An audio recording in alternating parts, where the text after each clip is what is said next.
It's don't my have- high school letterman. I don't have words. That's awesome, Adam. Taki. Wait, what were you in? I don't have words. Journalism. Journalism, cool. Well, Did you do the opening? folks, yeah, no, well, I mean, we will once we get started, which we yeah. are now live. Hey! Don't mind me. No, Just doing I really wish that I had started it with enough time for you to stick your head in your pocket and go, ew. Because we came on right after you said that. So there was no context. But yes, we were talking about our old high school and old high school ways. Shenanigans. Oh, where's So, Kindred, by the way? Kindred, I don't think survived the night. So, it's going to be us for now. And then if Kindred, makes an appearance, don't worry. Okay. We've got things. There is like a strip show going on, Hydron. There's definitely a strip show going on. Adam, go ahead and hit the lights. And no, I'm just kidding. No. No! If we get so many subscriptions by the end of today. Yes. That was amazing. Well done. So you can put your tips and donations, and we'll forward those over to Adam so he can afford some more bedazzled shorts or something. I don't know. I think those are over there. I have not a bedazzle. I have one of those cool face masks. Oh no. It's okay. We'll be fine. It's literally just right there. Oh Lord, have mercy. Happening. Today is the Whoa, day. y'all see I that? thought last week was our In the like. Oh yeah. Mirror placement. I love it. Mm-hmm. Oh, Whoa. Yep. Yeah. Ninja Roll. moves. Those are ninja Nice. moves right there. Tuck and roll. Oh, that's cute. Unts. Oh, just to do the- Oh, Nice. look yeah. at it. Friends. Oh my God, yes. That's amazing. Wow. This Gotta keep is that on all this is night, all though. your fault, Hydron. You sent him on a wild goose chase. I have the matching pants and shirt to back up with it. That's That is fantastic. I'm very glad. I'm grateful. I am grateful to have you here and entertain us with your sparkling personality and shenanigans. Don't worry. Next week I'm wearing my matching onesie with my dog. Yes. Okay. Well, you heard it here first. You now know what to look forward to next week. A onesie, a dog in a onesie. Amazing. Pets have not been making an appearance lately, so I'm glad. Well, that's just true, I right? was waiting for the weather to be colder so I can actually wear it. That's fair. That's fair. Well, next week maybe it'll be cold. I don't know, though. I don't know if you really wanted to get any colder than it is tonight. It's I chilly don't. out. Yeah, no. That's why I we're all love wearing Just leave it our. high- Hydron, on put- the cold weather. I know. Security. This It's room okay. doesn't have insulation, so Adult size onesies are awesome. I agree. Adult size onesies are awesome. Although I don't think I've been in a onesie since I was 4 or 5. I don't think they make onesies in Cloud Giant size. probably They do. I don't know. I'm a pretty tall dude. I'd just be like super stretched. I don't know. I don't think it would look that great. We'll find out. Let's see. No. We're no more rabbit holes. No more rabbit holes. No, Texas, you are not looking on Amazon. Shut up. No one It's almost needs to know. Christmas time, No. so if you want to see Aaron wear an adult size onesie, make We sure shot to a onesie subscribe episode. When's the episode? and donate. And Yes, onesie episode. we know because that means I have to get one now. Everyone has to Yes. get one. Can we just pretend that we're wearing a onesie? I mean, you Seems can't like a see our whole gauze. body, so it just Oh, no, looks no, I like. could no, invest in a I just- onesie. We have Right? We have webcams and Instagram for that. We Look, want see, pictures and vids. look, I'm in a onesie now because I have a zipper that goes all the way up to the top. I've seen that jacket many times. And look, I have onesie paws. Yep. See? Don't need it. It's fine. So I you can should give have you did some what I bear did paws. and took advantage of Halloween. Yes. When two become I like that. When two become onesie. I love that. That's a great you need to put that on a t-shirt. When two become or onesie. turn that into a onesie shop. Yeah. A onesie shop. You know That how they is, have right? those? Hey. You know how they Sell, have like, those onesies for cut off couples? short pants? Those pants that are cut off shorts. Do that Yeah. for like the onesies. They're like, You know, or I was There you thinking go. if you did Like a two zipper. become onesie, you can mix and match tops and bottoms, and then they just sew them into a onesie. You know, so patent then that two become right onesie. now. Yeah. Patent that. So it looks like you're wearing a shirt and short and pants or something, but actually you are in a onesie. Like And then you'll be the, like the sew in the opposite middle of is like a Dickies. belt, That's called a romper. a romper. No, but these are legit onesies. like onesies. They go all the way down to the bottom, and they have the little feet. Then you'd be like the Fall Guys, where you get to And then, mix like, to match the top and the bottom. The shoes would be like part of it too, and it would look like. Emo says that that's a thing. We are so off track. Okay, we are now. What are we doing today again? What are we playing? Today? What are we- Today we were playing D&D, but now we are Nonsense. just talking about marketing ideas and the things that we can do. Shark Tank, where are you? This is welcome to D&D Shark Tank, where you come up with the best D&D ideas, D&D related items you can buy on the internet. No, we're not doing that. Some guy's That gonna actually like. sounds really fun. tune So in. I think we should do Yeah. it. All right, we'll do that. We'll have a whole. We'll just do an episode of Lore Dumplings where we just come up with real life D&D related thematic ideas or something. I don't Make know. me a big beholder onesie, so it's like all round on the top, and then just like my bare, Ooh, just like my bare eyes. legs Like sticking Mike- out. Wouldn't that just be Mike Wazowski? I think it's just Mike Wazowski You know what could be cute? extra It's eyes. with a extra beholder eyes. beholder beanie that you can put on your head. I would like. I'm to sure be they a have. I feel like gelatinous I've cube. seen that Have somewhere. you seen that? Yeah, I'm pretty sure. I feel like I've seen like knitted versions of that or something. I feel like I could be wrong. Oh, hey, All look, right. I have a See that, yeah. D20. Look at that. Look at that. We're going to play D&D now. All right. okay. So, to get started for our game tonight, which we are definitely looking forward to, we are down a couple of players, but hey, we have plans like always. No, we don't. We don't have any plans. No, we All right. Let's roll that lovely, lovely intro. Roll. Yeah. I love that it goes so slow now.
Nice.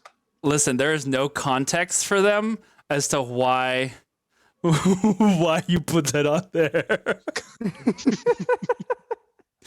So during the intro, Sandra was like, I really want to see someone twerk to this. And so there go the butts. Ergo butts. But anyway. But Oh my god. yeah, that was pretty horrible. All right, so thank you, Elvie. Thank you. Elvie. Thank you, Elvie. I always appreciate you and all of your willingness. All right. So next last time on Game of Santos, you guys had finished defeating Winoth, the White Dragon, as well as Gabriel Frostborn, the son of Tiamat, one of the head generals within the cult of the dragon. After a rather entertaining battle, in which Iskra was thrown to the heights and then saved by a flying owl, you guys had gathered together once again, and kind of met up with those that were heading the assault on Silvery Moon. Actually, a couple of groups involved were the Knights of the Living Order, a mysterious group of druidic-like warriors that had so far stayed off the stage, as it were, or off the world scene, operating from the shadows, as it were. You also had the Wizards of Evermore, or Evermorians, the group of magic practicing hipsters, hippies, and hoodlums that lived out in the swampy region of Evermore, just southwest of the city of Silvermoon. While these forces normally they stayed out of a lot of the conflict when Thay came across Faerun, they've now moved on an opportunity that, for some reason, they have came together and helped in the liberation, as well as along working with some of the locals who had maintained a underground to overtake the Thayan occupation here within Silvery Moon, having defeated the various barracks and destroying them along the way. They had successfully, for the moment, pushed out those forces and scattering them out into the woods and mountains surrounding Silvery Moon. Now, late in the night, almost approaching dawn once again, the party, as well as their new allies, had gathered within the Vault of Sages, setting up a sort of communal campsite within the main halls and library sections. Iskra had stayed back within the city, helping volunteers to put out the fires and see what could be done with helping with some of the damages that had been incurred during the conflict. We have Galil, who had set up camp outside the door to Gabriel Frostborn's quarters aboard the Fang, a large Thayan airship that has, at the moment, been grounded and is sitting within the center of the Vault of Sages itself. Sol, I think you had spent some time healing those that had been wounded during the fight and had also found a place to rest, as well as Sonder, having had a special visit from a patron of his, an avatar of the dragon god Bahamut. I almost said Tiamat again, but it's Bahamut for sure. As he had given you a blessing and commendation for your good deeds that you had accomplished. So, to get started, Iskra, you and your fandom, I swear, it's the best. To get us started, we are going to actually go to Iskra. And let's see. We'll do this one. It's fine. All right. So, this sounds really creepy. Let's not do that one. The night has gotten late, and you know that dawn is quickly approaching. You can feel your body tired. You have done all you can with some of the locals that have been rushing about with buckets of water, trying to do what they can to put out the flames that are starting to die down. There's not like there's the city's engulfed in fire or anything, but it's starting to toe down. You find yourself at the edges of one of these burned neighborhoods and just kind of sink and sit on one of the buckets that you had just finished emptying, using one of the barrels of water to kind of just push this water out onto this burning house and neighborhood. You're exhausted. A little halfling woman comes up to you. Oh dear, thank you so much for all you've done. Is there anything we can do to help you?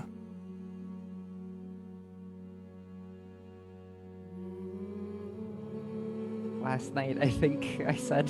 Yeah. uh, Just a bed, as I recall. Bed would be nice. It's a wee bit small, but I think we can manage something. Come with me. She takes your hand and leads you a little ways down the street. You can see a halfling man, large spectacles that cover almost like goggles most of his face, making his eyes look even more larger than normal. He's like, oh, Anne, who do you have there? She's going to be our guest. She's been helping us out here in the neighborhood. We need to find her a place to stay. Look at the poor dear. She's exhausted. Come. We have plenty of space in the house. She takes you over to what looks like a nice, simple looking house.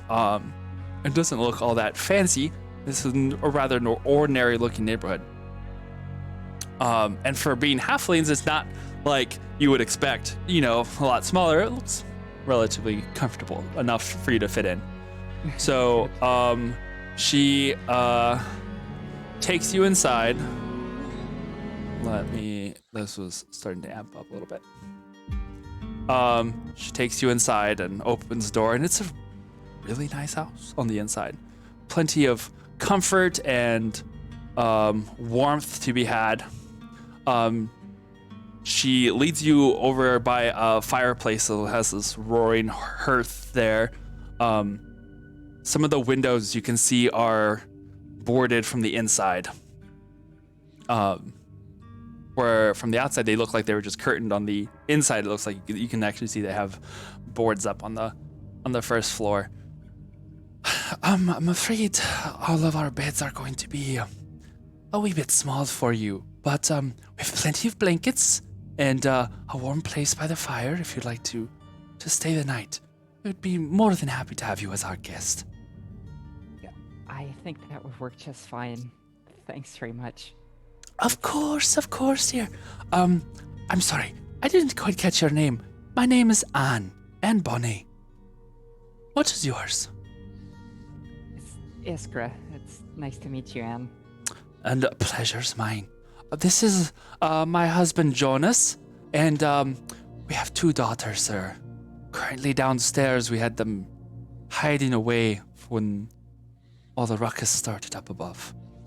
But they shouldn't be bothering you. We'll keep them away from you. So you just relax. You have done all of us a wonderful deed of helping out. Well, I feel like we're sort of the reason for this mess anyway. I wanted to do what I could. You're all okay? Oh, yes. We're plenty fine. We have plenty of time having spent now under this rule, as it were. So we're kind of used to these sort of things. The first few months were really rough, but they got better. We always knew that things wouldn't last. So you just sleep, and we'll fix you breakfast in the morning before you leave. Does that sound good? I really appreciate it. I have to say, I look at the fire. It's nice to see that where it's supposed to be rather than everywhere else. Of course, dear. Of course. You make yourself comfortable. Jonas, go bring the good blankets. And she like rushes off. You can hear some doors opening and shutting, and kind of like when you go stay the night at family's house and they just bring like all of the comforters from the closets that haven't been moved since the last time you were there.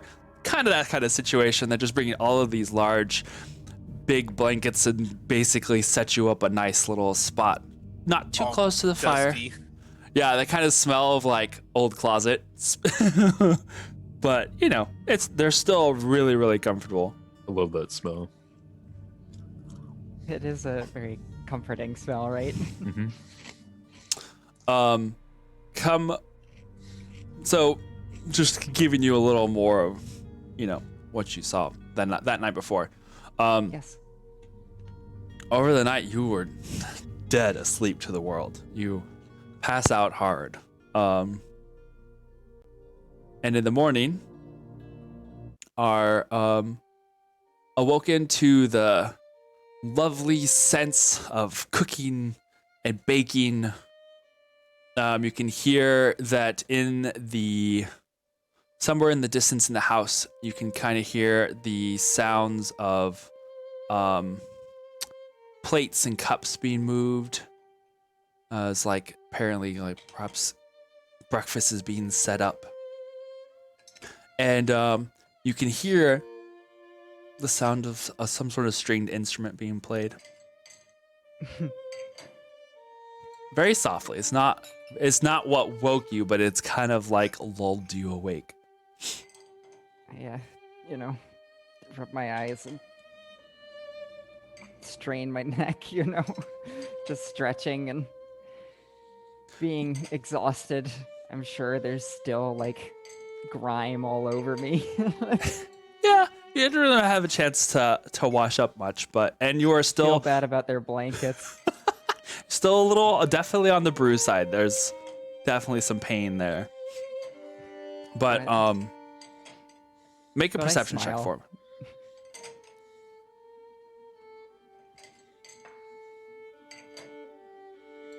10. 10.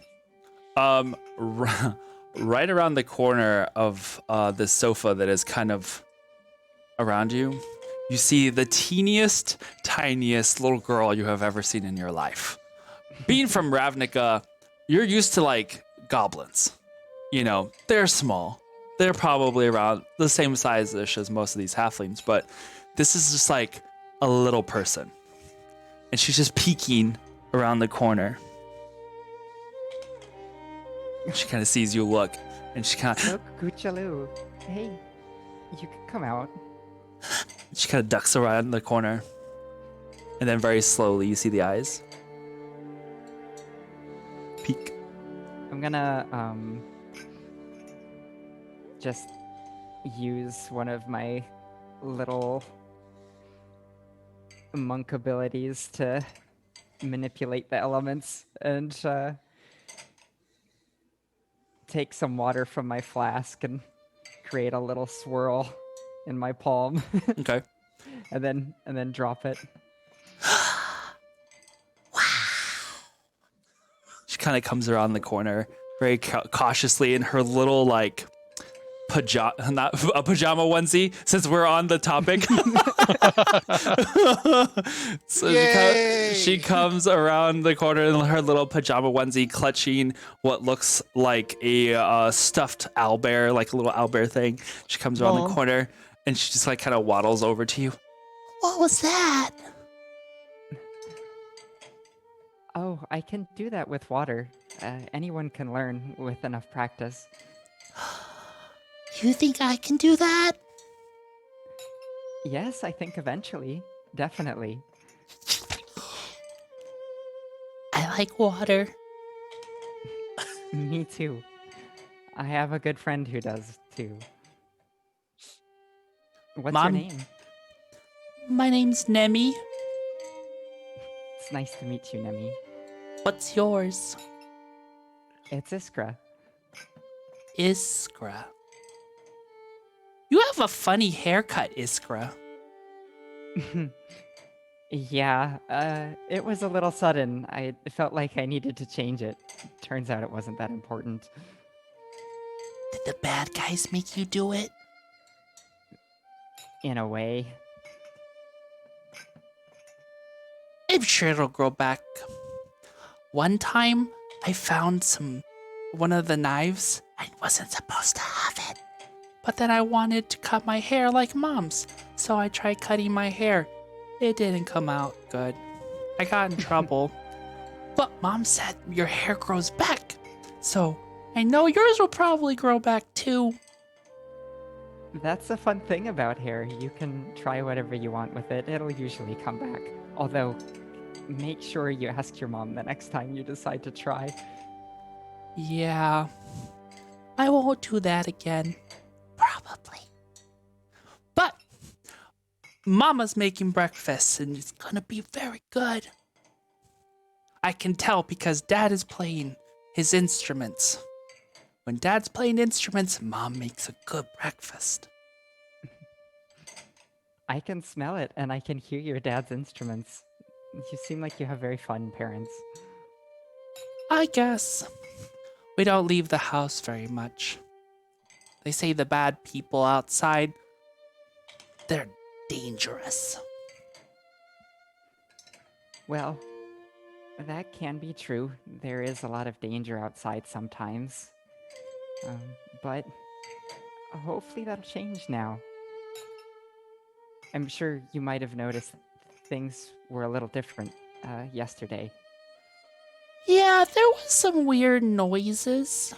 But, Daddy said stay downstairs with sister and we'll be safe. So we stay downstairs. That was good advice. You should make sure to listen to your dad. I guess. Okay. I'm gonna go help Mom. Go and do that. It was nice to meet you, Nemi.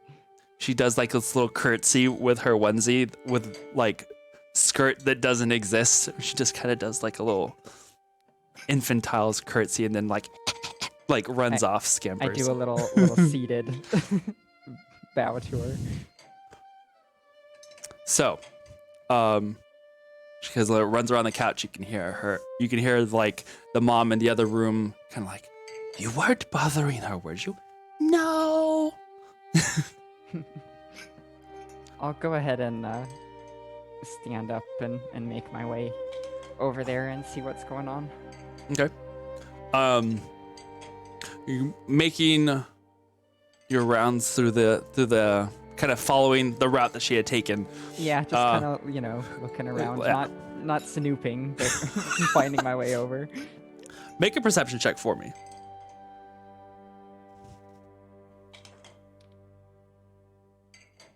That one is not A16. A16? Okay. Gotta use the right article. It's okay. This is D&D. We never use the right words here. This is English. So, let's see here. We'll do this one. I come around the corner and into a very homey halfling kitchen. Lots of brass pans and pots hanging from the ceiling, all low enough to where they'd be easily reached from halfling height. Interestingly enough, as you've come over to this, as you've walked through this little bit of the house is really well kept. Like it almost looks like a show house.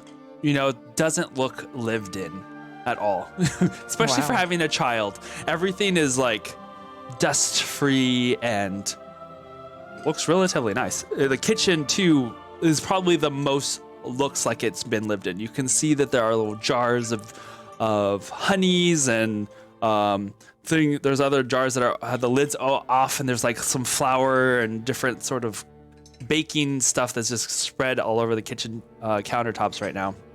And you see Anne just kind of finishing up with some stuff. In the corner by the table, sitting in right in the warmth of these like sun rays coming through the kitchen, you can see Jonas there messing with his fiddle, kind of like starting to kind of tune it a little bit. And Nemi has already seated herself at the table, her little feet kind of kicking back and forth from under the stool. I hope she didn't bother you, dear. I told her not to wake you. I grew up with sisters. It was nice. Oh, you did? Oh, I didn't get around to asking last night. You were so tired. Where exactly are you from, anyway? Oh, a long way away, past Waterdeep. Oh, that is quite a long way away. Well, whatever the reason for you being here, we are more than grateful to have you. I really appreciate everything. It does remind me of home a little. Oh, your home is beautiful. Oh, well, we did all right. We had some money saved away, so figured to make a nice life for ourselves and our daughters. You've already met Nemi. Cosma's probably downstairs still. She's more of the shy one. There's a couple shy kids that are sort of like little cousins to me and my friends. They're on our airship. Oh? You came here on an airship, did you? Well, you are more fancy than meets the eye. I'm just a lucky traveler. Well, whether it's you that's lucky or us, that remains to be seen. You did help us, like we said. If it hadn't been for you, I'm sure this house would have gone up in flames. And that is no good deed that's not going to go without a reward. So first, to breakfast. And then she looks at you. First, a bath. How about that? That would be most welcome. Excellent. I have just the thing for you.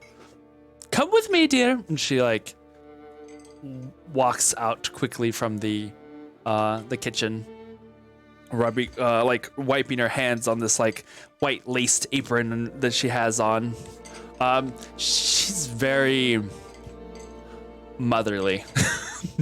She definitely gives you the, classic cliched, country mom kind of vibe, just smaller, more condensed. She leads you to the equivalent of the washroom, and you can see in this washroom there is this hammered brass bathtub, rather large one comparatively for halflings, definitely human sized.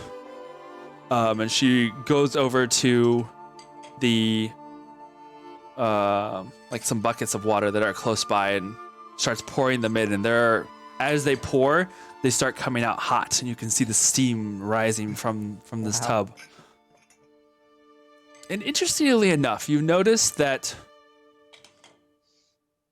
and this is with your perception, and especially with your insight, she moves with purpose. Everything she does, there's not a movement that's wasted. She is just straight to the point and goes from one task to the other.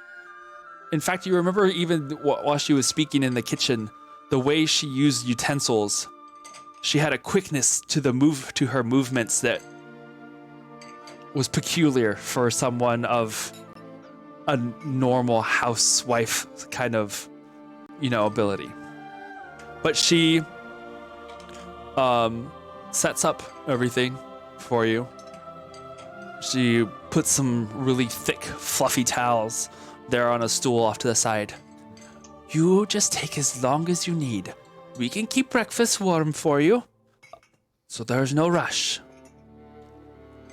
Before I go, though, I was talking to Jonas, and she like goes into the hallway just outside the door, and you can hear her opening up some, like a little linen pantry. She comes over to you back again with a small box. We are trying to come up with the best way to pay you, and I couldn't help but notice that you're a little gifted when it comes to water, right? One could say that. Well, I have something that I've been holding on to for quite some time. It's come in handy back when I was young like you. And more than once, it has saved my life. It doesn't get much use now. I don't have need for it. But seeing you brought back a bit of adventure from my old days. So, she opens it. And in this little box is a very simple leather string attached to a small blue stoned pendant. On the pendant itself, you can see that there are like silvered inlay in what looks like a wave or like an ocean. Now, don't go telling anybody else, but this one's special. Here, put it on. I take it and put it on. Like, yeah, you really didn't have to. I was just trying to do what I could. Aye, but we appreciate that. And like I said, it needed to be passed on to someone worthy. It's just been sitting in the closet, honestly. Better to be of use to someone than sitting there for no one. Now, the key to this is you put this on and you take your bath.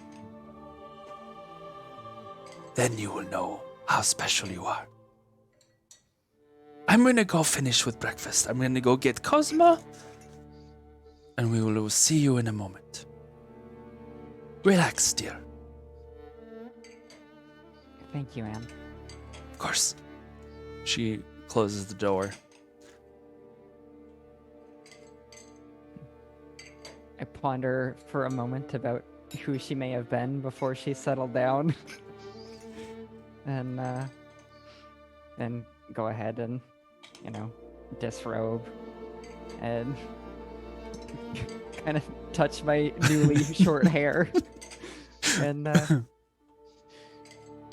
step a foot into the big hammered brass tub and then the next and slide down into it and enjoy the heat. A gloriously hot bath. Perfect temperature. You see some floating dragon bits coming off of you. The No. Yeah, Little probably. flakes of scale with like Pretty much. cinders, splinters. Yeah, basically. So, you spent some time this morning bathing, relaxing, freshening up. I touch the pendant a little bit too, like, and swirl the water. Sure. If you feel so relaxed that you feel like you're just part of the water, you are floating. You look down at your hand, and it is water. I blink my eyes rapidly. You're like, You can see that it's slightly horrifying for a moment as you see, you look into the water itself and you don't see your body. You just see water. And you lift up your other arm and it's also translucent water, just movements of water that kind of just rise almost like tendrils. You can still see some form and semblance of your hand, but you have a watery form. I am amazed. And I start thinking about both my former training and what I was doing with Sonder. And as best I can in the bath, I start emulating some of those movements again and Yes. seeing just what I can do So like you- this now. Let me. I'm going to put something in your inventory, and you can see what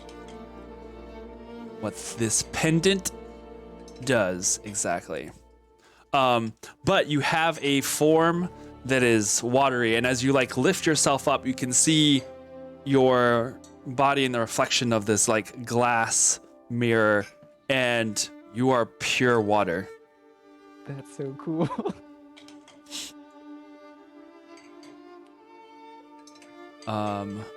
Let's see, equipment. I look myself up and down. Yeah. Like, And it's not like perfect water sculpture or ice sculpture styled made of water. Like it almost looks like a water weird or some sort of water elemental. Like you have the form of your arms basically, but you're just a form of water. You ever seen the anime Fairy Tale? There's a character who she can do that too. cool. I have not, but that's really cool. Juvia. Or yeah, Juvia. There we go. Or- It should, like, if you refresh your character sheet, it should be in your equipment now. For those of y'all my age, anyone remember Secret World of Alec Mack? Yes. Yes. I don't remember watching it, but Nope. I remember it. I don't.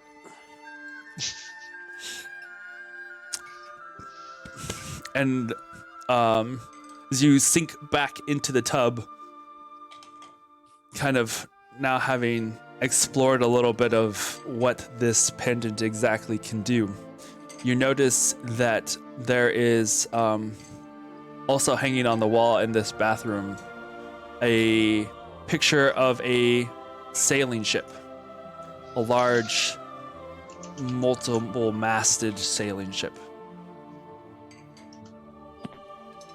And it looks like it's just coasting along through the waves. I'd focus on that painting. Make a perception check for me.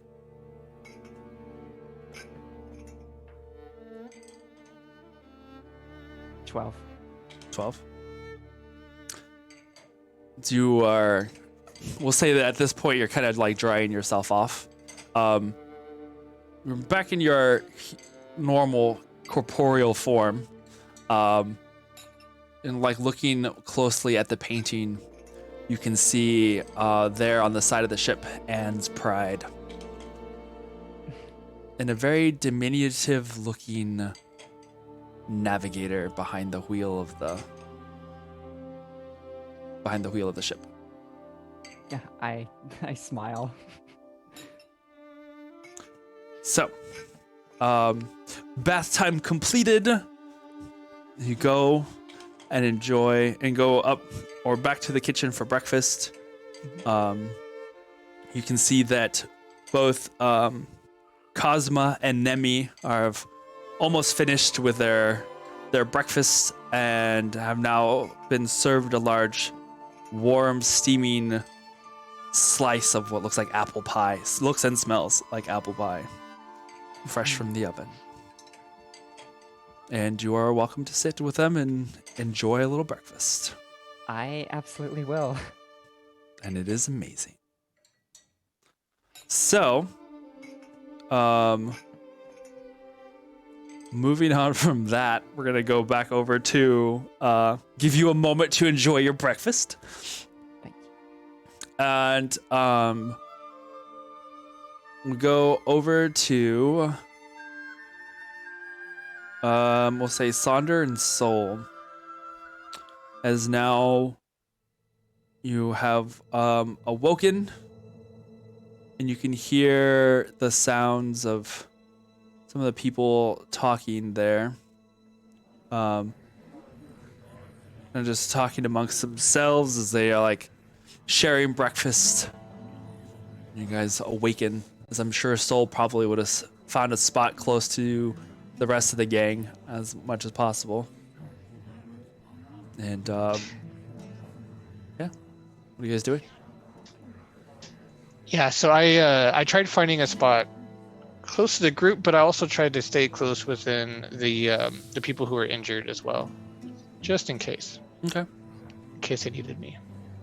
All right. But I woke up, I'm laying there, and pretty much immediately my stomach starts to growl because I can smell this food, and this food smells good. Yeah. Especially since my friends never brought me food from the kitchen while I was a cat and kept on feeding me dried food and jerky.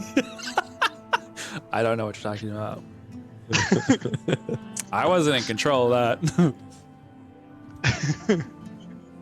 So I will kind of just follow my nose on my way over to wherever that food is. Okay.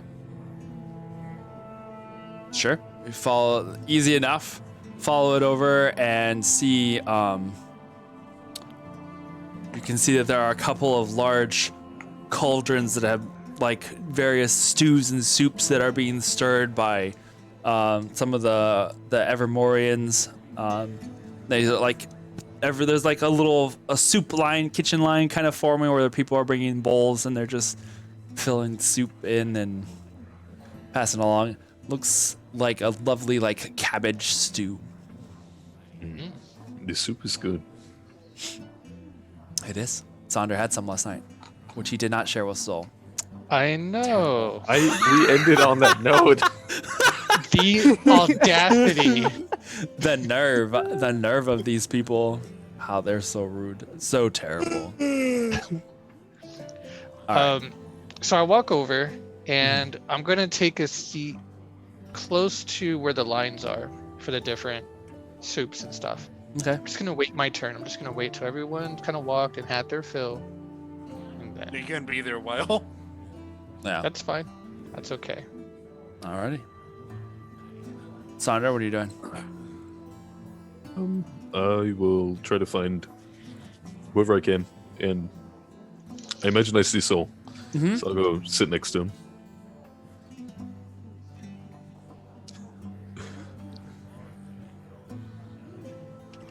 What are you gonna do?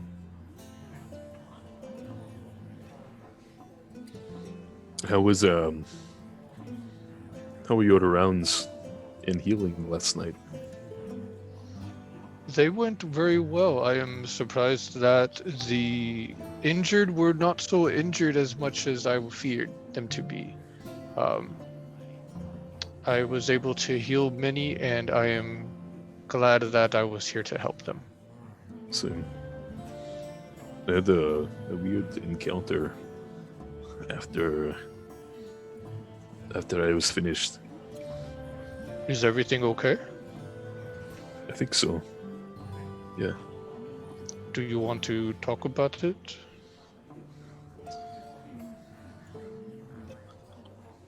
I think I'd like to show you instead.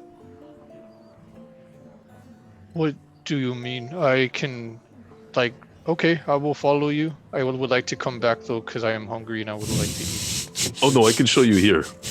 And Oh. I'll put my hands out and Soul's never gonna eat ever again. Soul just slowly withers away For the of rest- campaign. he just never eats. for the rest of the campaign. Every time no. that's just gonna be his thing. He's gonna be almost on like this amazing meal, and then something's gonna happen. All right, Soul. Oh, time we to need go. you. Yeah. I think someone did a spell on me. My clothes, they enlarged. They do not fit anymore. He just wastes away. All he ever eats is dried cereal and jerky. That's it forever. Be the skinny cow. Oh my god. Skinny cow. You can be the new face of skinny cow. What is Yeah. it? That cheese? That Hmm. Yeah, when you turn it sideways and you almost become invisible. Yeah. go. Okay, I'll stick my hands out too. Oh no, this is something that you know my god, my that's who I worship. Bahamut, right? you pray to Dragon God, yes? Yeah, Yeah. But not the bad one, right? Not Tiamat, right? right. Yeah, not Tiamat. Okay. Um, I think I was visited by him last night. I can't tell if it was a dream or not, but What does your heart say? it feels good. Then I think it was a dream, sure, but I'm sure you were visited by your dragon god. The good one, not the bad one. Yeah. He gave me his blessing, his true blessing, and my body feels empowered. I feel good. Truly, you feel good. Check this out. And I'll put my hands out, and then I'm gonna whisper each element to myself, in Draconic, and then I'll like change my, the different elemental ability will switch for unarmed attacks. Mhm. I'm gonna switch each one to fire, then frost, then lightning. So with each, like as he's standing there looking at his hands, you see like this little, almost like a static charge, just like lightning kind of lines that kind of race up his hands and down his hands. And then at first they're red, and they kind of almost like lick up like little bits of flame. And he's like releases his hands, just kind of does like that, and these little of fire come out. He rubs his hands together again, and you can see like this little static shock going between his fingers, just like, and his hands as they're only just like a little bit apart, but you see the lightning. He kind of like concentrates again and cracks his knuckles, and you can see like this greenish aura come from his hands as well. Another moment,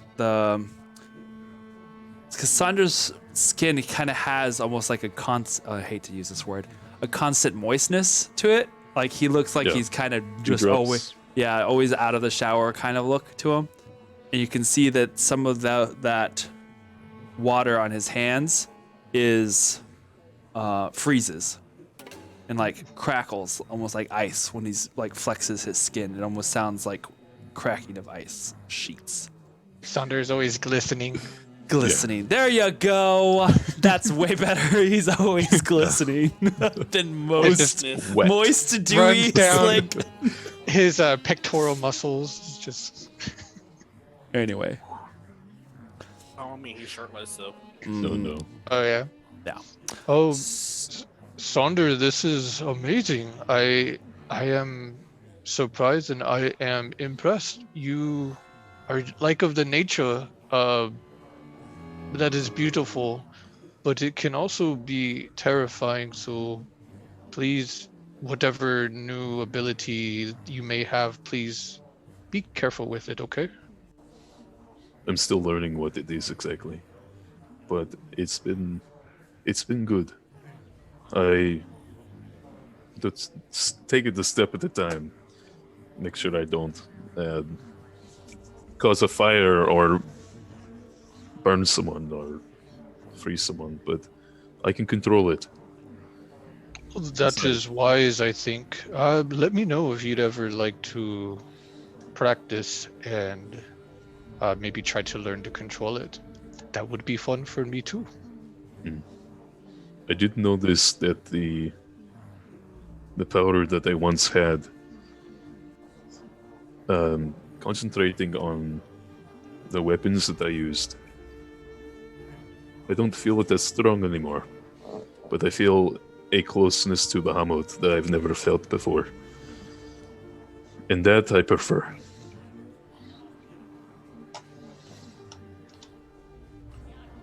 Well, that is great. I am glad that something good came out from all of this madness.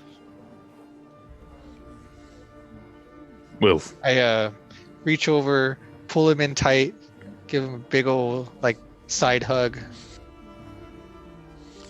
All right, you're stuck there now. you should probably eat something. Oh The- yes, the that is true. The cabbage soup is really good. I think I And had it last night. Stand up and walk towards the line, but you're still there and under my arm. You didn't really have a choice. Sounds about right. All right. You guys get in line, get some soup. So from there, we'll go over to Galil as you are. Did you bring some blankets or what do you I know you said you had fallen asleep outside of the door of this cabin. What exactly were you doing? I was just making sure that no one goes in there throughout the night.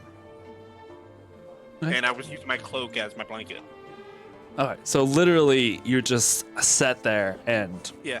passed out. Okay. Roll a perception check for me.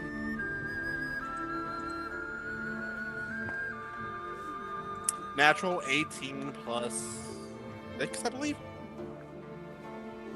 Yes. Okay. So, you wake come morning, refreshed, and really somewhat refreshed. You're a little sore from the day before and having slept on such a rough surface of the wood planks, but your sleep was uninterrupted during the night. Looking up at the door into your surroundings, it doesn't look like anything disturbed, the area. It's a little chilly. You can feel the air kind of circulating a little bit from probably the large hole in the side of the hull. But you're awake now. After that, I would have gone down to go get some food, or at least help cook. Yeah, by the time you get over there, back into the main halls of the Vault of Sages, you can see Kindred is studiously looking over some books and some of the things that he has had from over the night. Kind of now he's awake, is kind of trying to find what information he can, kind of going over his books and notes and things. You see Sonder and Soul sipping on soup. Alec went there along with you guys as well. But interestingly enough, no Renan and no Iskra. I'm gonna go sit down next to everyone first. Okay. How did everyone sleep? I had good dreams. I slept stretch. nice. It was nice to sleep. So, I gotta tell y'all something. That's about Amaranth. The grain? Is that what the other soup is? I'm kidding. I'm sorry. Go ahead. I love it. What She else? said that I also had her gift. Divinity. I believe so. Uh-huh. Her gift recite.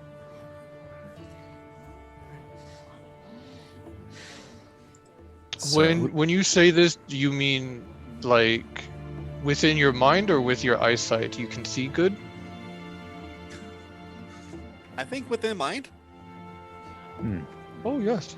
That is good to have. I have known druids with that too. And she is not deceiving you. Well, when I left y'all, I followed down the stairs to a pool. Well, what I thought was water, but it's not. What was it? I have no idea, but it. I have no idea. Is that what that smell is? I wasn't going to say anything, but What if you stepped in and then you just like dissolved? What would we have done if we lost you? Well, that's just it. When I went in, I started having visions. I saw one of Carp being way older, saying that he finally saw me after all this time, and that Silvery Moon fell, and everyone died. Then I saw another one of him like how he is right now.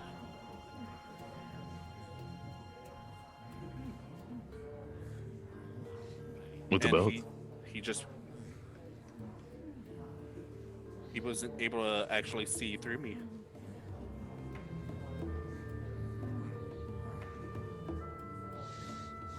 I don't understand this woman. She's against us. But she helped you through this. She said Alec- she wanted to see where I took it. Alec kind of leans forward. Don't you think she wanted something from you?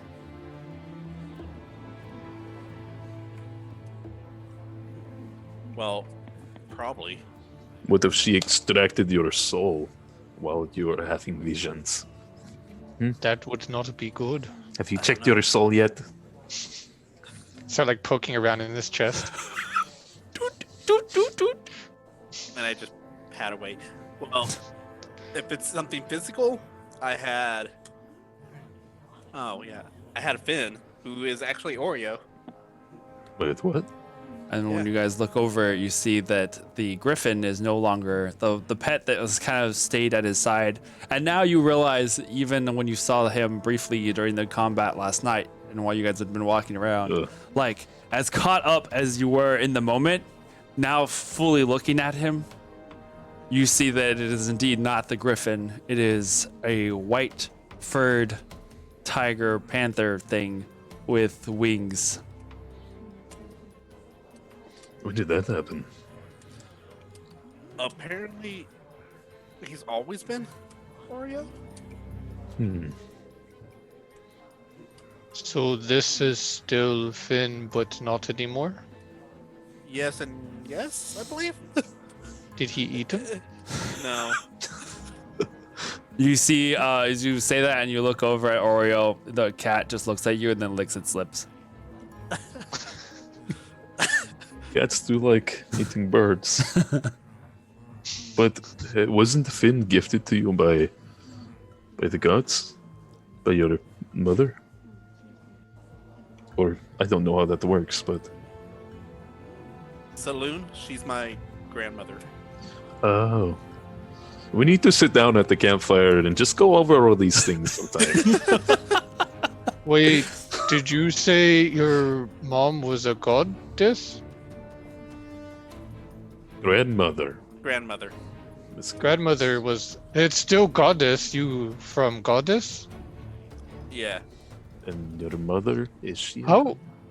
She is. How one come of I never the- know any of these things? I mean, the less people that know, the better. Yeah, that is true. I do the same with me in being a Drew. A Drew. Drew magic person. Oh, that must be new. Alequin's True just kind of magic. like, I think you're all right to say it here. Oh, okay. Yeah, for me being a druid. He's a druid. Get him! Everybody attacks! Roll Hold on. initiative. So He goes back in, just goes in a cat form. The end. You guys did not know I am not what I appear to be. I'm a missionary I kind of figured that. on a religious mission to spread the good word of Bahamut. I kind of figured that too. At least that's what I was before the temple was destroyed. So Yeah, I think I saw that actually. you saw that? Remember when I was starting to have those huge ass headaches, Yeah. and then I like batted your hand? I saw like glimpses of your life from that.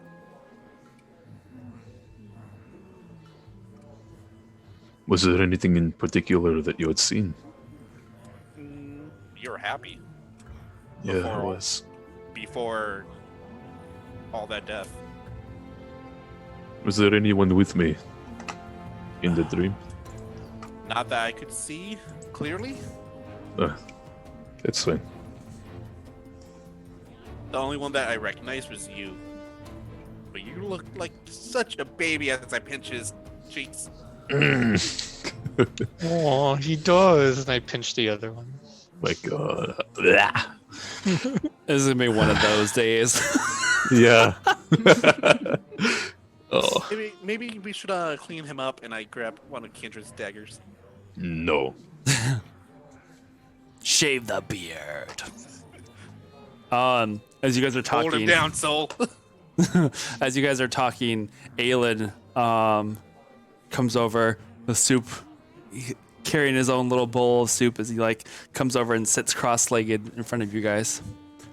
Well, that went better than I supposed it was going to. Yeah. About He kind of that, just smiles. I go over, grab a soup.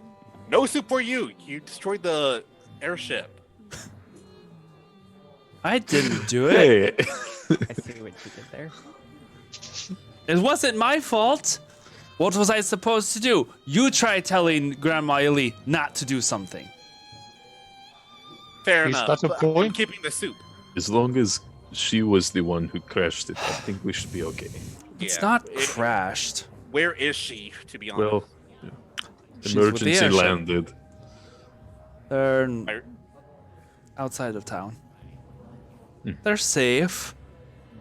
They wanted to put down outside the city in case things didn't go well inside the city. And I just start sipping on his soup. That is for Aelin. I reach over and I try to take it back. I pat his hand. You'll regret that. So, When you I'm gonna don't destroy shit that's not yours, we'll talk about it. I didn't destroy anything. It was just an accident. Well, no, it wasn't an accident. She volunteered and we needed the help. What was I supposed to do? Had it not been for her, we probably wouldn't have succeeded. And you probably about- would how still about be next here. time? Fair enough. And I still sip on his soup. Let's go get you another soup, Aelin. That's fine. I wasn't hungry anyway.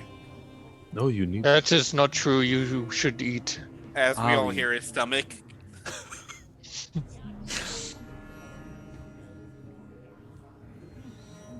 Speaking of, There's. I don't think we're quite done yet. Yeah, you said that there's a portal. yeah, Yes. that's much I remember. Well, the Thanes that escaped last night went north. And last I heard from Grandma Illy, that's where the last remaining airship, damaged as it was, also went north. From what we were able to tell, it's where the reinforcements come from, So somewhere to the north. are they retreating back to the north? Possibly. We just need to Kendrick, go and. what's up north from here? There's the mountains and the woods. There's the Moonwood to the north. It's about like 50, 60 miles from here. Hmm. And then parts of the Nether Mountains. But that's about it. So we need to destroy this portal, right? Yeah. So that at the very least, so they can't send reinforcements to take back Silver Moon. Before we destroy it, Kindred, doesn't portals tend to show you ruins of the location? Well, if it's a small enough portal, then yeah. But I don't think they're using those kind of portals. It's a super portal. This is something much bigger. Well, then that portal's got to go down then. Uber We can do portal. that. We are good at crashing and breaking things. You know who else is good at crushing and breaking things? Iskra, Ayla. and she's missing. Has anyone seen her? Probably having the time of her life. You Just kidding. try radioing her. Is there still Oh, soup? yeah. Sip the soup. Iskra, are you alive? Iskra, currently in the middle of finishing up breakfast. Yeah, sorry for not reporting in. I was a little distracted. Good. As long as you're safe. She had a spa day. Very. Am I needed? No, we're just checking in on your safety. We're thinking of trying to follow those who fled back to the portal today. Guys, where's Renan? I look up. Are we outside or inside? You're inside. Nice. Oh, okay. I still looked up and then I still look up. No, Renan? Did he ever Uh, get a Spice murmur? murmur? Yeah. No. I don't think so. We only get them from this city. Perhaps he went back to his homeland. This guy? I think, yeah, that's where he came from. He Without, fell from sky, broke Oh, I tree. have it written down in the book. Hold on. Okay. So, Yeah, wherever he came from. Aylin's like, I think they're going to be planning what to do next. I don't know if they Well, we need. particularly trust some of us, and he looks over at Kindred. But I did what I could. So if you want to try and continue what we are working on, then I can take you to them. But right now, I feel like my job is to be here. I think so too. That is And okay. I give him the we will empty bowl. go. Thanks. Oh yeah, here's some gold pieces for the vending machine. You're so random. Okay. Go get yourself a Snickers. You're not you when you. You're not yeah, you when you're Snickers. hungry. Oh my god, Becky. Time to go do some hot girl shit. Yeah. What does that even mean? What does Oh my that gosh. mean? I I'll don't. show you during break. Oh my god, I've heard that so many times in the last I don't even know how long. We will go and break the giant portal for you. I am ready. I am excited to break it. Aelin, take us to where they're holding up meetings, whatever. Kindred, you and Alec can go find Renan. We could investigate with the prisoners and see if any of them know where this portal is exactly, how it runs. You want to do that, Sandra? Sure. Just I'd call prefer- Iskra and tell her to meet you there. Yeah, we'll do that. So, Sol, you want to come with me and Aelin? Okay, yeah, I will go. Where are we Okay. going? I was like, okay. Has Soul eaten soup yet? Yes, Let's eat soup. I did. Ayla Yeah. needs a soup. Soul needs a soup. I need a new soup. I will always eat more soup. Take it to go. Okay.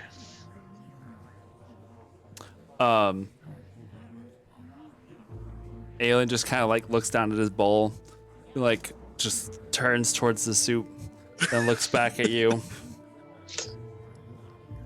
Take it to go. Make a wisdom saving throw. Oh, No. Okay.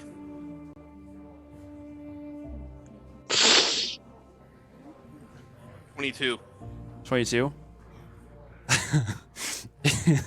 You feel for a moment your body kind of like shudder and shift, and you look down at your hands. You can see fur growing out of your arms for a moment, and then it's like goes back down. And you see Aelin's eyes kind of have this like little glow, and then they stop glowing, and he's like walks away quickly back to the soup. So you want to play that game?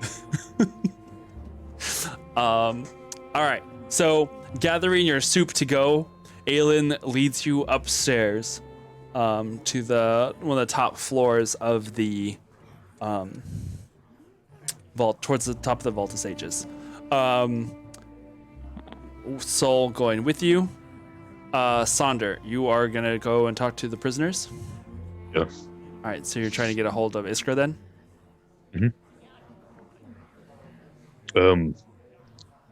Hey, Iskra. I'm taking a final bite. It is the best pie you've ever had. It's so good. Yeah? We're going to split up and I love that you moved your mic away from your mouth. yeah. Hey. It's fine. We're far away, so the reception isn't. Yeah. yeah. There That's you what it go. is. We're splitting up to do a couple of things. But I'm going to see the prisoners and see if there's anything they can tell us about the portal. If you want to come with. Of course, I wouldn't miss it. Although I slump a little with this really nice little relaxing break from everything we've been doing is over already. So, How was your night? tiring at first, but very, very nice afterwards. I'll tell you about it when we meet up again. It was relieving to see, looking out on the city towards the end of the night, with as many fires burning. I'm glad you. I like to think that I had a little bit to do with it, at least. I think you did. Yeah. All right. I'll meet you at location of prisoner area. They're in the vault of sages with everybody else. Okay. All right. And I'll go and let her know where to go. Okay. And then I'll head there myself. Alrighty. I'll see you Bringing soon. bringing a thing of soup for her. Okay. Iskra, as you kind of like have been very intently concentrating down into your plate, and looks at you like her head cocked to the side.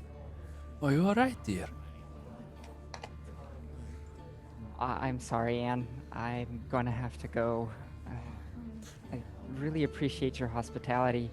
I was hoping maybe I could play something for you with Jonas. And I motioned to my dulcimer, but I don't think I'm gonna have time. Do it. That's okay, dear. Oh, You know where we're at. Well, I would definitely love to come back. Maybe the next time I'm here, we could talk a little bit about that very interesting painting I saw in the bathroom. Sure. You can see, like, there's a brief moment that passes in front of her face where it's almost like she's remembering something. And she just kind of smiles mischievously. She gets up from the table, helps you gather a couple of your things, takes you over to the door, grabs your hand, and clasps it in hers. Dear, never forget the Bonnie family. You're one of us now. She like pats it again. But no matter how far you are from your family, you have one here in Silvery Moon. I like tear up a little bit. I don't think I have words for how much that means to me, Anne. Well, I know how you can repay me. Come back and play me a little something. I promise I will. I'll pick up a good new song the next place I go. Okay. Be careful. It's a dangerous world out there. You never know who you're going to meet. And she kind of winks. I think I'm a little more ready now, and I touch the pendant or the strap of the pendant, and I wink back at her, and then I head out the door. Okay. So you start to head back towards the Vault of Sages to meet up with your allies for whatever is coming next. We're going to go ahead and go on a little 10-minute break. 10 minutes this time. We won't do, I like watched the last time. I was like 10-minute break and it was like 20 minutes later. I was like, oh no, I'm so sorry. So we'll be back quick and don't go anywhere. We'll see what happens next. Quick, like Isra's step on the way back to the group.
Yes. Okay. Okay. Ladies and gentle peeps.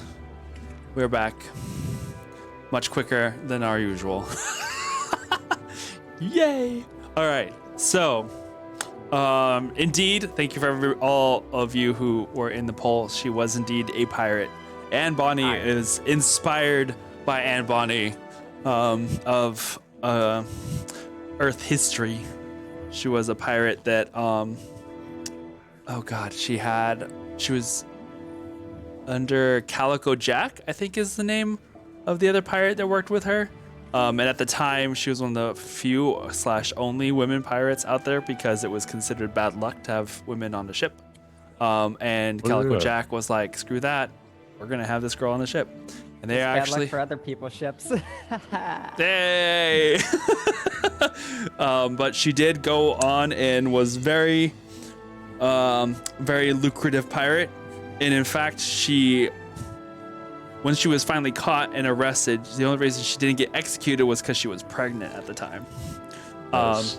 So then wound up, like, if I recall, like, I don't know if she escaped or she wound up not getting executed, but she almost got executed.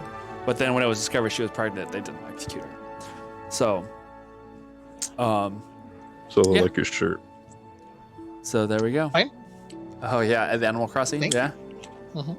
Nice. All right. So back at I it wonder again. if it was Calico's baby. I don't remember. I had to look deeper into the archives. Also, Texas, if you're still there, I don't think he's still there, but Texas sent me a link to Amazon for a onesie. Yes. I hate you all. Told ya. What does it look like? I want to see. I didn't click on it because I just saw that the link was like 700 words long, and in it was adult onesie, and I was like, whatever. Right. That's fine. I'll get my revenge one day. Wait until Yeah, after stream after stream. when you verify your age. Anyway. Okay. So, Galil, Sol. Aelin leads you up to let me stop the whispering. Aelin leads you up to the top floor where you can see that there are some other like beds that have been set up in this area. You can see, whereas down on the floor there had been most of the Evermorians, the wizards and such that had stayed there.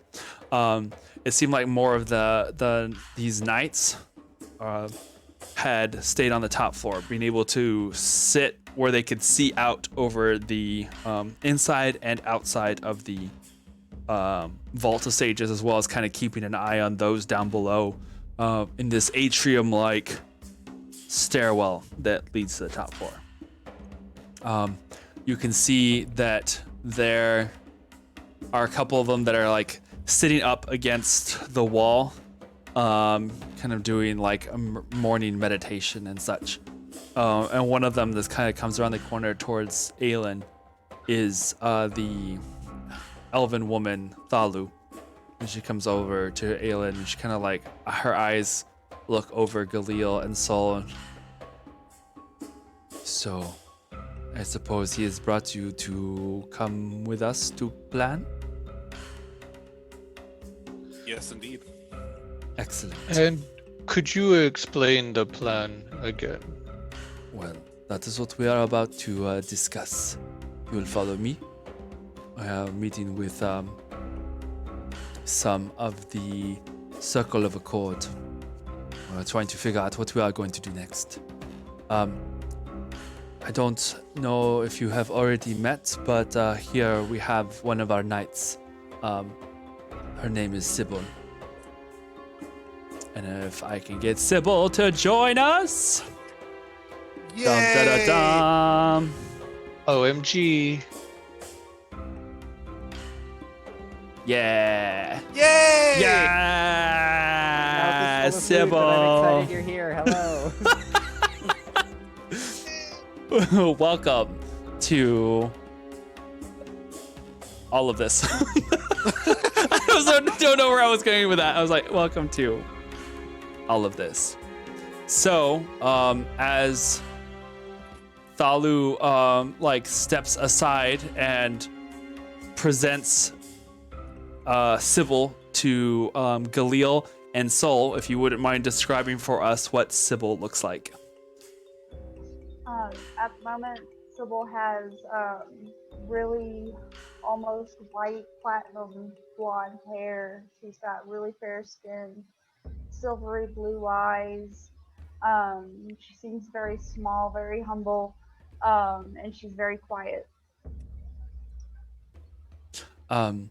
Sybil is one of the ones who had gone with a couple of other knights to go track those who had escaped from the city.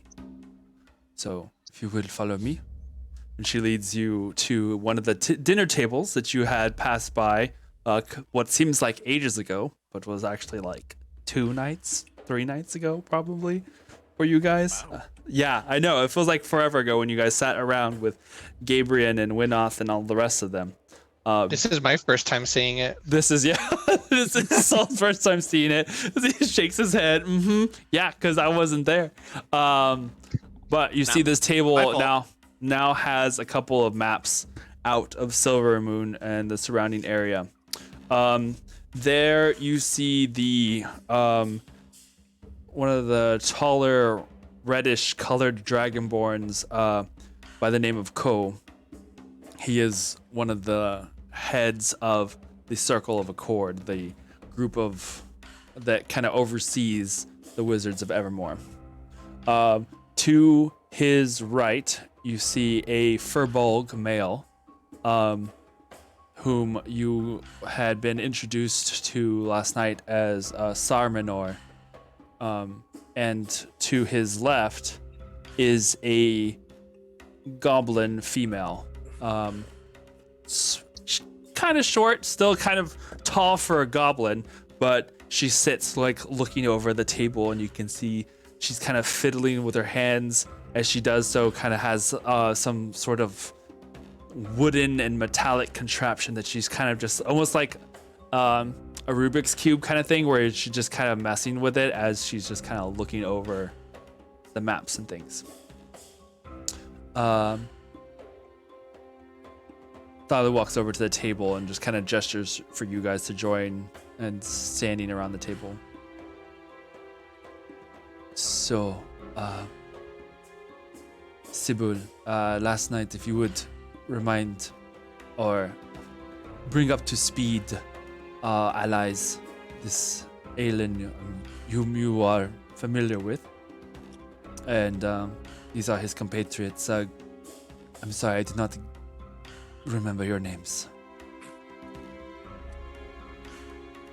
I'm Galil, and this is Sol.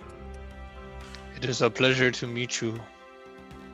Do you guys want to describe what your characters look like for Sybil, since she hasn't seen Sure. Galil and Sol? Oh fuck, I haven't thought of this forever. Yeah. Sol, go for it. You're probably the readiest. Right, exactly. As I'm pulling up my character sheet and looking at my description. Everybody knows who they are. What they look like, nobody knows. So I'm also and I can never pronounce this. Furbolg. Furbolg. Yeah. Furbolg. I'm 8 feet tall and have really pretty hazel eyes, and my skin is kind of like a light gray, reddish brown hair, and I try to have a smile on my face, although most of the time I look a little confused. That's adorable. I know that facial reaction, that facial expression so well, because that is me so much of my life. No. Just Same. smile and like pretend I know I have no idea what's happening. Galil? I take off my hood, and you see, looking like a human male, with black hair, chin strap, now silver eyes. Mm-hmm. Um, about 6 foot tall, with a longbow and a rapier at the side. And in my hair, you see like a feathered halo thing, Mm-hmm. right? Yeah. That's what I could not remember. Oh yeah. Yeah. No, I mean it's the halo thing that you saw was more of in that moment that night. So there is like an aura to him that is strangely luminescent, although he's not glowing per se, but there's something about him that just feels Like the Lady Brilliant. Guadalupe. like brilliant. Yeah, not that intense. He just got like all these lines going all around all over the place. These little babies looking under from his robes. Oh my gosh. Oh my gosh. Okay. Pouring holy No. water everywhere. Yeah, And, no, not quite like that. Oh my god. Soul is wearing I guess druid fur, Yeah. tunic Clothing thing, and stuff. Yeah. clothing, barefoot. He has a whip on one side and a scimitar on the other. Okay. So, Talu gestures to the map. Sybil, how far to the north did you manage to go?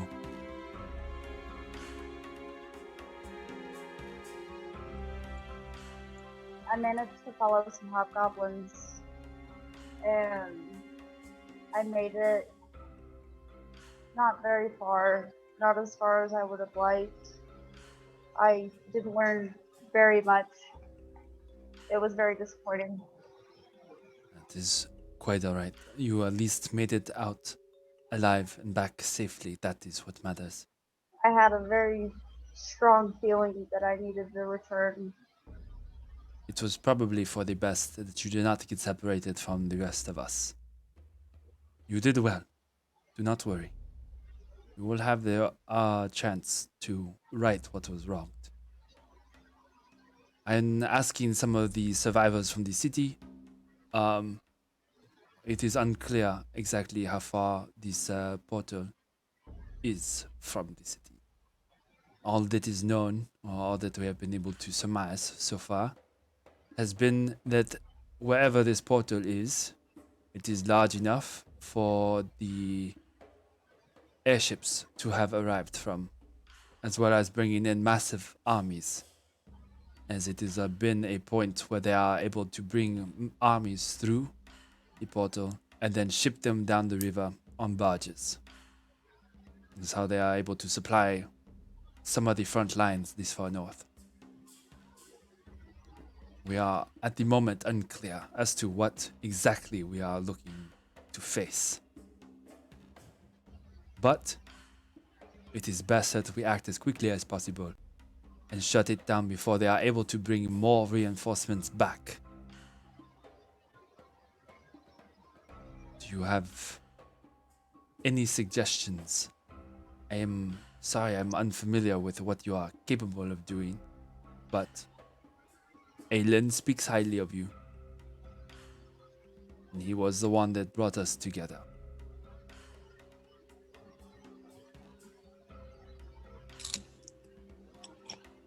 So we have no idea where this portal is, but we know that it's up north.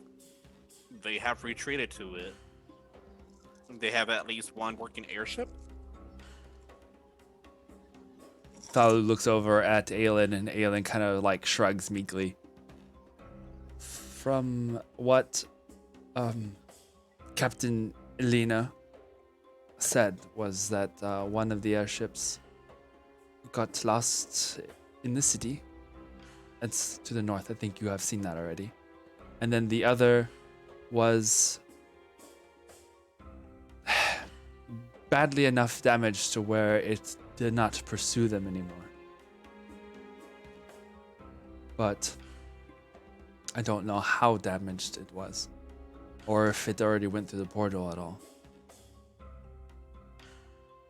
I suggest we probably try and find a way to go north as quickly as we can and try and scout before we make any bold moves. It's better to have a Well- plan than none at all. We do have an airship outside, but it's kind of a little bit wrecked. If a couple of us can start working on it, we can at least get that up and running for us. You see Ko the Dragonborn. He kind of crosses his arms and widens his stance a little bit. Yeah, we talked to some of our number and sent them over there to go look and see what we could do about fixing that airship. I do believe your hobgoblin friend, Kindred, was it?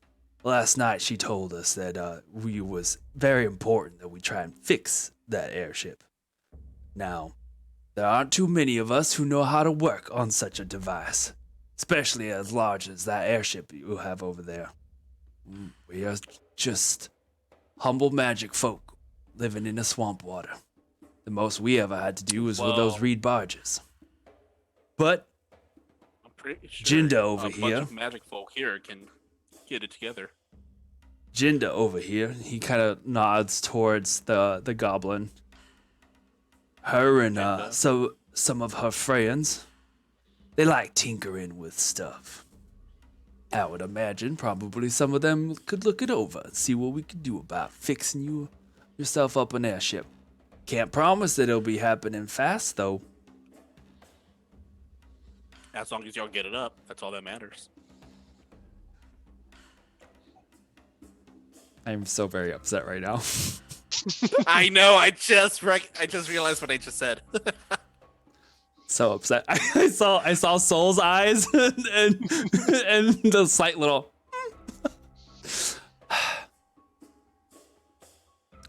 Right. Well, Out Jin- of context, yeah. you know what I Right. meant. Yeah, I did. Jinda kind of like nods as she kind of puts her contraption down on the boat. Yes, I've kind of been wondering myself how exactly those airships work. Are any of your people familiar with how they do things? Oh, I know Yes, that. in fact, they are. They have a air elemental in it. Or a fire one. Oh, how very interesting. I think if I looked it over, I could probably find myself lost in it for days. But we don't have that kind of time. So, I will do what I can, and I'll get the others that are tinkers As she looks over at Ko. and see what we can do. Also, don't worry about getting lost. They are not that big, the airships. You will not be lost for a day, I'm sure. Of course. She looks over. Well, I have work to do apparently. I will go fetch Gruff and the others and see what we can do to fix this. Do you happen to have anyone who knows how these things work? I have not gotten my hands Actually, on yeah. this yet. There's 2-3 people that we know of.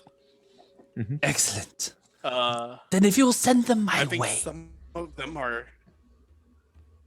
they're interrogating the prisoners right now, trying to figure out some information. Oh. Well, once you get a hold of them, send them over to the airship. I will see what I can do.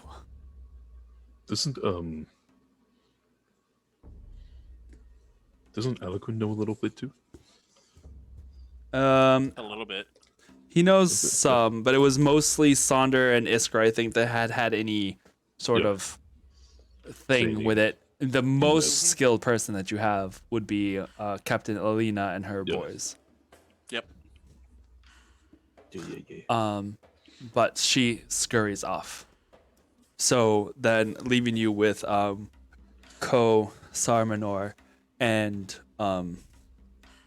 Thalu and Sybil. So then, what we're gonna do about this scouting mission? Sarmanor kind of looks over at the map, just kind of nods. It is possible we can use the Moorbounders to go north. They're fast enough to keep people safe and out of danger. But More if bounders. they need to fight, they are more than capable of doing the job. I like that voice.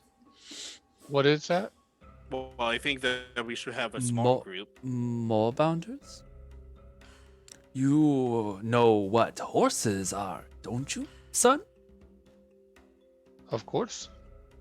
So imagine a horse, but with claws and teeth and tusks, and would probably eat you real quick I like if this it had a voice. chance. I want one. Would I want know like what that 3. was already? Hearing me speak? As a druid, Make a animal history check. Make a history check. History. I mean, animal history specifically, but it's not like animal handling. A nature check. Make a nature trick. Yeah, nature. Okay. Use your Oh, nature. it's the same thing as history. Okay. Well, there you go. 13. I want like 3. 13. The description is kind of bewildering, but you kind of get an idea of what he's talking about. Being from the more eastern forests, you haven't really seen any of these creatures anywhere where you live. You imagine that they are probably stick to swamps or something, but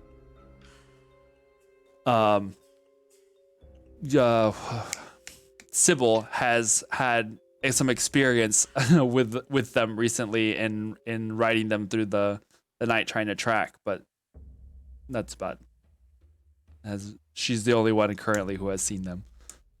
Okay. They're not as bad as they sound. What'd you say? They're not as bad as they sound. Oh. Yeah, not as bad as they sound. All right. Ko like nods as I'm kind of liking this plan. So who you thinking sending for this scouting mission then of yours?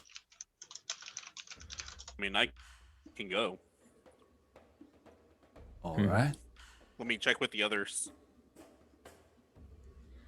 then I hate using this, but is anyone there? Hello, You do it at Sonder, everyone? Iskra. Oh, yes. We're gonna have a scouting mission soon. Was wondering if y'all wanted to come. Alquin, Kindred, you two. See if you can. we're still looking for Renan. His room's empty, and no one has seen any winged elves. Fucking elves. Maybe he ran on off to his homeland. I see what you did. What there. was he doing? All of them. What was he doing the last time we saw him? Nobody knows. Last time everybody had seen him, he was like elbows deep inside a dragon carcass. Oh yeah. He was doing the whole Monster Hunter Oh, no. gathering items. He's not the one that made the soup, is he? No. I really hope we're not eating one off. We haven't eaten. No, we have not. We don't have cabbages here. The only thing accessible right now is the dragon meat. We're eating cabbage soup. It was cabbage soup. You had cabbage soup.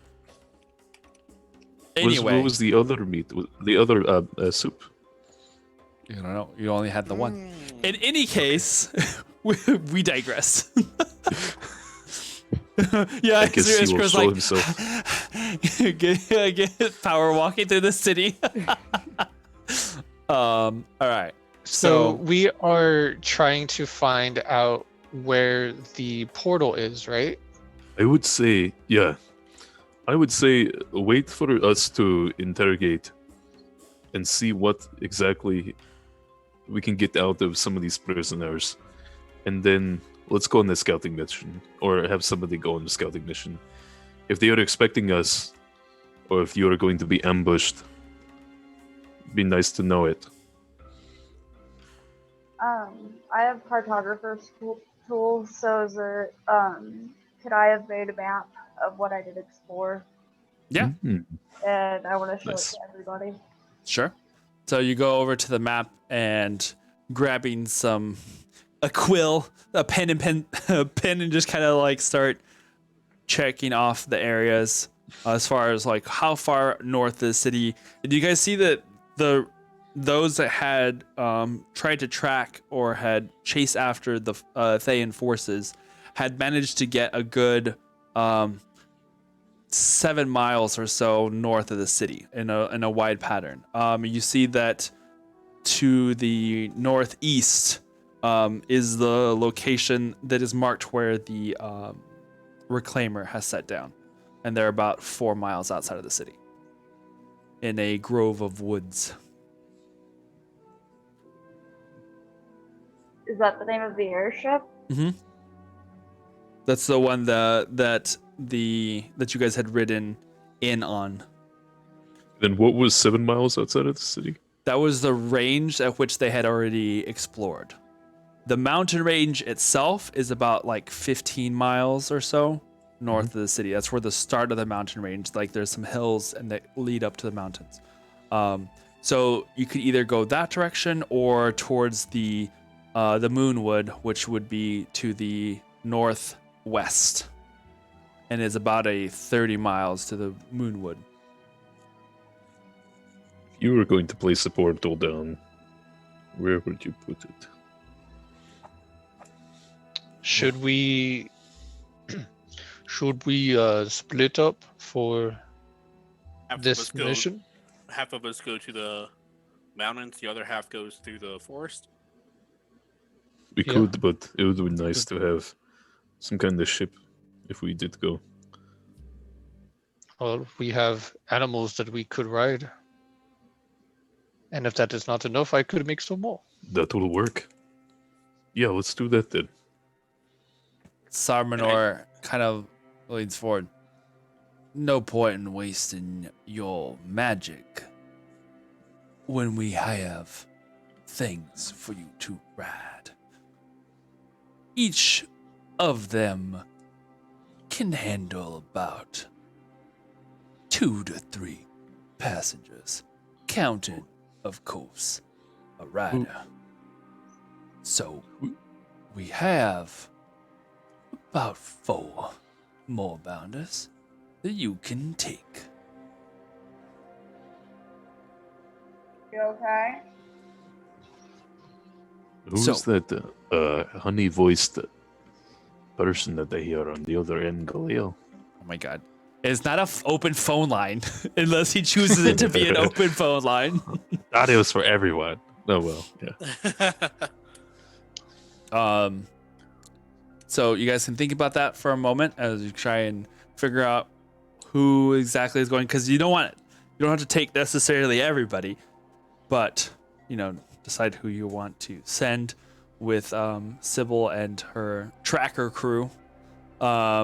Meanwhile, down on the lower levels, we have Sonder and Iskra. You finally managed to get across to the south bank, meeting up with the there at the Vault of Sages, and you two meet up there in front of a room that is guarded off. There are currently 2 of the knights that are standing there, kind of just arms crossed and keeping an eye on anybody who's moving anywhere close to this particular room.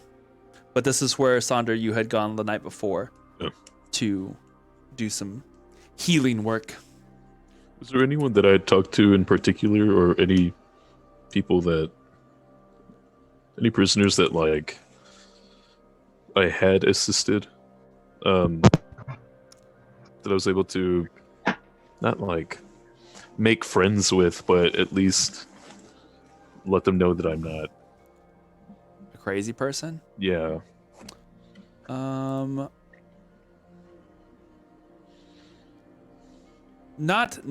Everybody that had been taken prisoner has kind of had a little bit of a they allowed you to they didn't really have a choice. They were bound and Yeah. or whatever to, and weren't really in the position to refuse your help. There was a couple of the red wizards who did like pull away whenever you tried to help them, and they were just very staunch about not allowing you to help them, just despite their burns, cuts, and bruises. But some of the others just kind of dead-eyed, just let it happen kind of thing, just staring off into space. It's no one that you really interacted with. Okay. I'll scan the room. Sonder before we go in. And so, how do you want to handle this? Do I need to pretend to be someone again, or just be direct? We can be ourselves. And try to be as honest, and you're good at this, but be honest and forthcoming about why we are here. I don't want to hurt anyone. Me neither. I want to see if we can just get the information we need. Maybe somebody who is wise enough to know that they have already lost. I don't know if he'd know anything, but what about the guard that we captured from the Vault of Sages? That went to work. We didn't hurt him, and then... And he has reason to believe that one of us might. Yeah. Yeah, we can ask him. Okay. You ready? Yeah. It's good to see you again, by the way. I know I haven't been gone long, but it was a long night. It's good to see you too.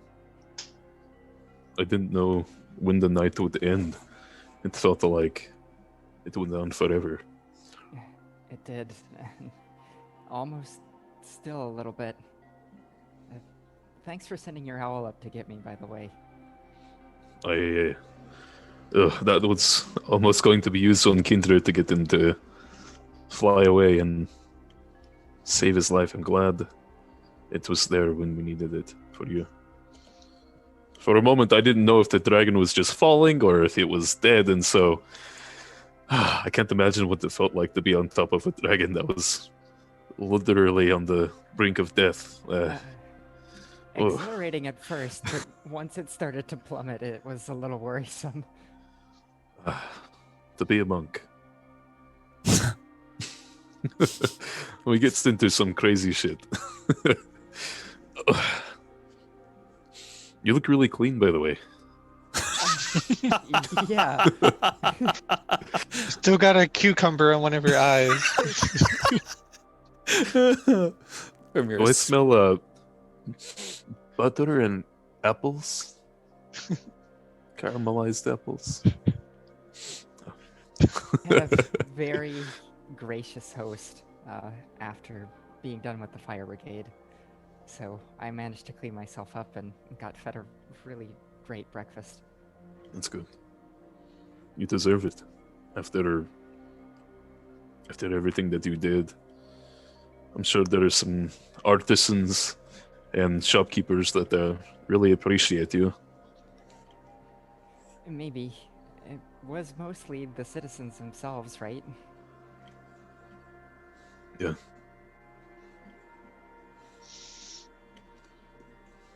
The guards are like, so you're gonna come in or what? Not yet. I'm sure I'm not the only one, but I do feel like we caused a lot of the destruction that happened, and I feel an amount of guilt about it. Now they got to go through the process of TSA to get inside. Definitely behind what motivated me. To help. Mm-hmm. After there was a moment when we were inside of this Vault of Sages that I saw one of the guards was protecting another, and right before I ended his life, and it just made me think that, you know, all of these people are they're not evil, and they're not inherently evil by the way that we kind of make them out to be, they're humans as well, people with lives, and I just want this to be over soon. That's for sure, Sonder. In the scheme of things, you and me, we're insignificant. Just like everybody else. Someone out there has an agenda. Big groups are going to decide what is going to happen, and, you know, people pick sides because they don't have any choice. Right.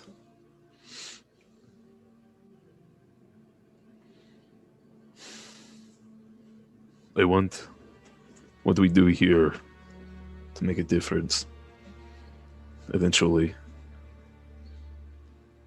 But I'm glad I'm glad that I'm on the right side with you all. I don't know necessarily that we are, but I think that we're trying to do the right thing. So, whatever we do makes a positive impact, and that's good enough. Whether there is a right side or not. I guess. Yeah, I hadn't thought about it that way. I imagine those who are staying, living their normal lives. Imagine that their country and what is happening here is for the good of their own. Just depends on your perspective on life and what side you're on. Everyone thinks they're on the right side. But to me, the right side is the least amount of death, destruction, and suffering dealt. You and I can definitely agree there. So, let's do what we can then to get this information, make sure that we can stop what we can. Yeah. Okay, now we can go in. The guard just like I like nod at the guard too. Yeah, the guard's like, oh my god, finally. Oh my god! the guard was like kind of they both look at you. They were listening. Hmm. And the one of that opens the door, kind of unlocks it. He, as you pass by, puts an arm on your shoulder and just kind of nods in affirmation and allows you to go inside. I'll smile and head in. And inside, you see what the converted large, like, study room that is now housing about 20 various soldiers, scribes, and a couple of the red wizards themselves. And they're just currently, like, their under guard is here and here as well. And each of the four corners of the room, there are four members of the Evermore wizards that are kind of just like carefully watching all of the prisoners, and on the inside of the door there are two more knights. Nice. Okay.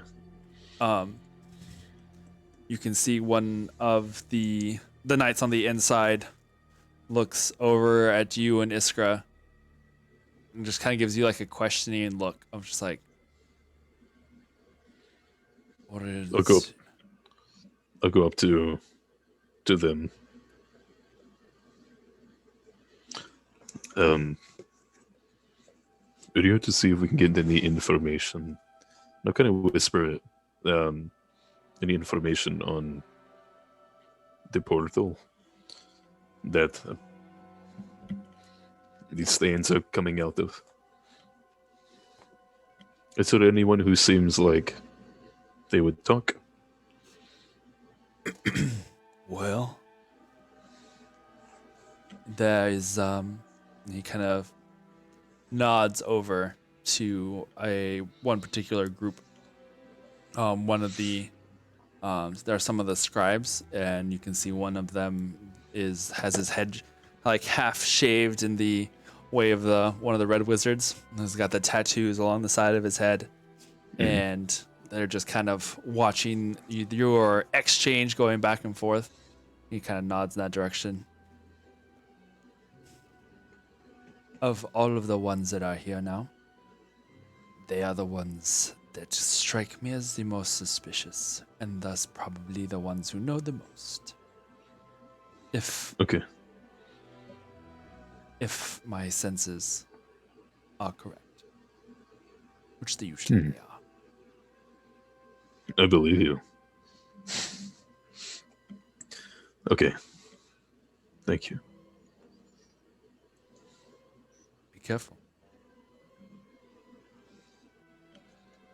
He just kind of like nods and allows you to go over, and you can see that this where did I leave it? That's right. This particular wizard. Relate to Iskra. Okay. She didn't hear it yet. This wizard just kind of is just watching you intently as you guys approach. You can see that there are two scribes. This male human is the red wizard, and then on his side there is one female scribe, and then on also human, and then on his right, or on his left I should say, there is a half elf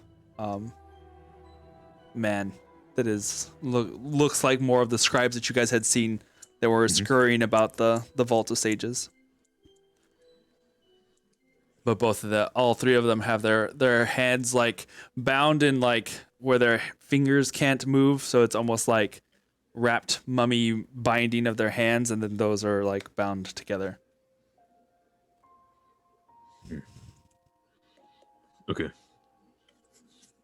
You said there's a half elf, a human female and a human male. The human male is the one that looks like he is the more senior member.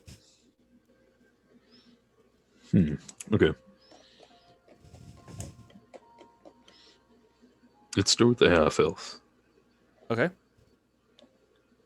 Is there an area that we can like take him off to, like a smaller room? I mean, you can, yeah. I mean, there are other rooms outside in the hallways, but not in this room exactly. It's just like a big open room. Okay, we'll go and take him to.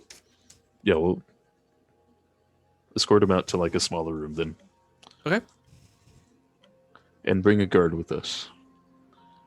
Okay. Well, if there's a guard, yeah. Sure. Okay. Where were you on the night of June 22nd? Where were you last night? So you take the half elf, and you can see as you guys lift him up, each of you taking like an arm and lifting him up, he's like instantly has like the wild-eyed look. Oh no. You can see that the human red wizard, as he watches him being taken, just kind of watches you guys and just raises an eyebrow and it almost looks like amusement. Mm-hmm. And the half elf keeps looking back at him like, do something kind of look, but nobody else moves. He kind of looks to each of the others as you walk him out, and he just looks terrified. Oh. I'm just gonna Get him on mumble. the ropes. And everybody else kind of just like looks like they're completely ignoring him, just looking the other way. Damn, this is so weird. Like being on this end of the interrogation, you know. Yeah. I'm just gonna mumble to him as we're going. You will not be harmed unless you have means to fight back. Just comply with what we ask, and you will be fine. Didn't seem like they'd miss him though. Yeah. Stepping right in it. I love it. And then we'll go no, and then we're gonna go ahead and we'll get him a chair and sit him down.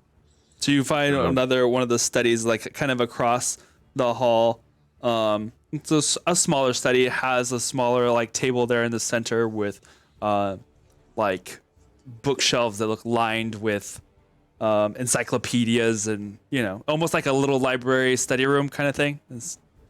The guard, one of the knights, he's a human knight, human male, dressed in the simple robes and tunics, but he keeps the hand on that same hilt that you have seen all of them wear. And he kind of just keeps it to the side.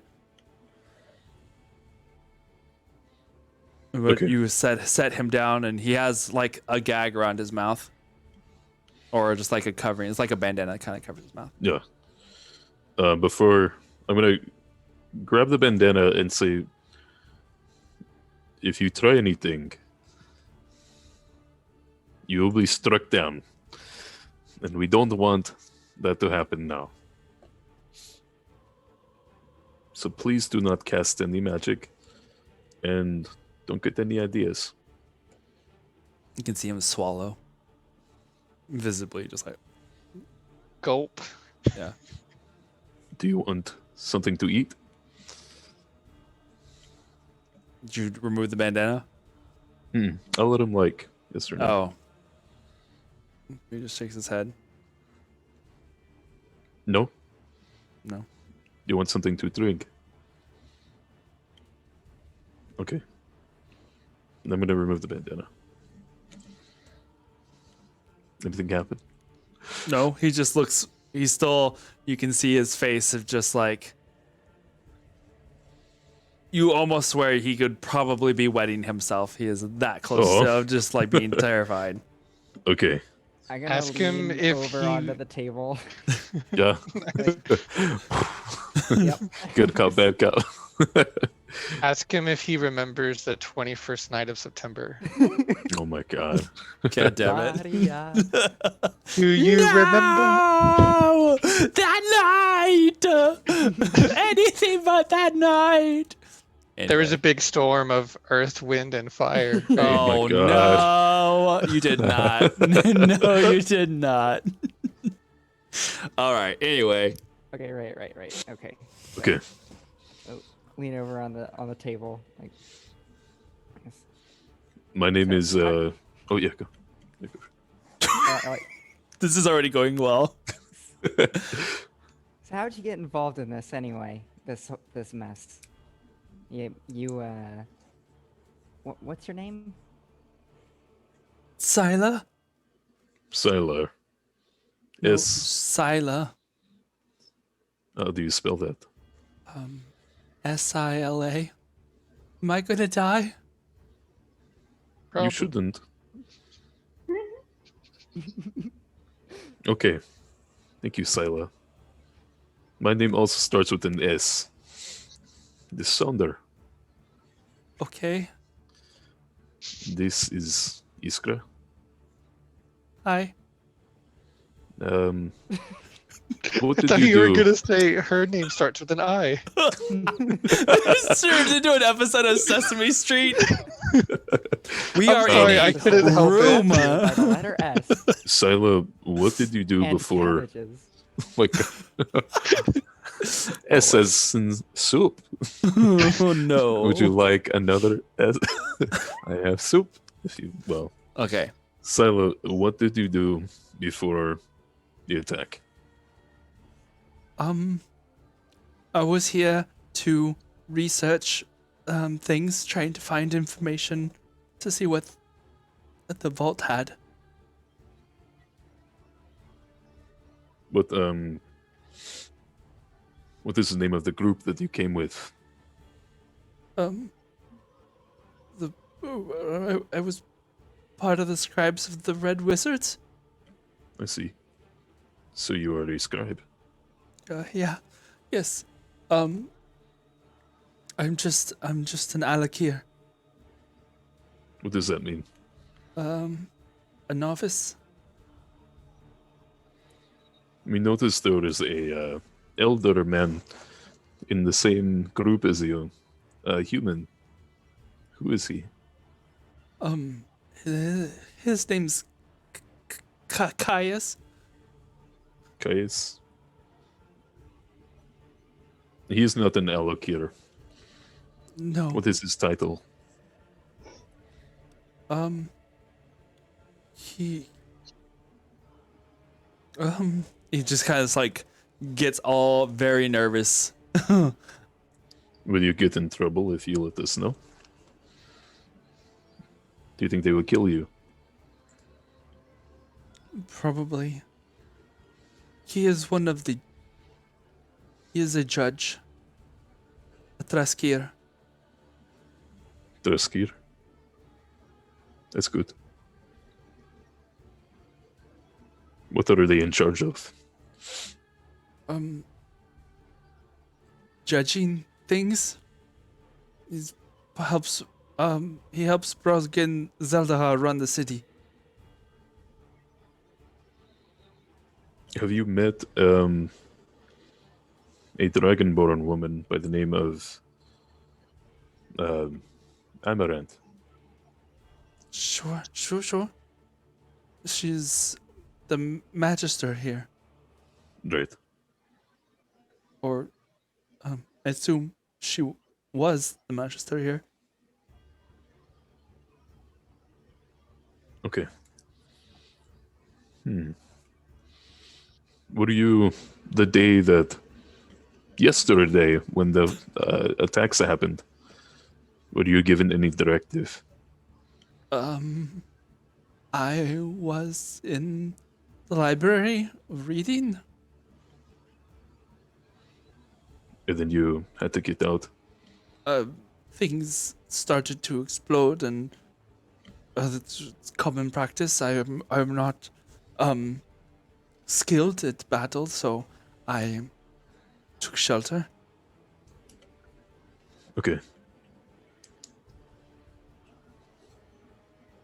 Do you know magic? I'm learning. I'm just a novice, so I know very little.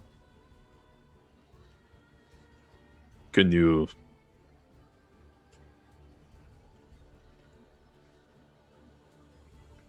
send thoughts into other people's minds? Like a message? No, I can't. Do you know anyone in that room who can do that? Insight check. All right, make an insight check. 17. He seems to be telling the truth. Okay. He seems too scared to be doing anything else at the moment. I'm proficient in insight too. Can I do a help? For her? You would have to just roll separately, but because it's not like you can really help her in this situation. Yeah. Because it's more of a It's like- personal read. You see me looking more intently at Yeah. him. Okay, let's see. Oh, I rolled low, but I got a 13. No. Okay, that's fine. Same thing. Or Yeah. whatever. Okay.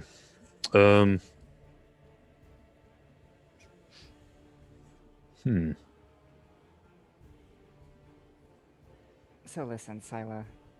I saw the way that your friends out there, your boss, didn't look at you, didn't even acknowledge that you were being taken over here, even though you were so scared. Well, we don't have to be like them. You could stay and study here at the Vault of Sages. But you're gonna have to tell us a little more. And did you ever hear Caius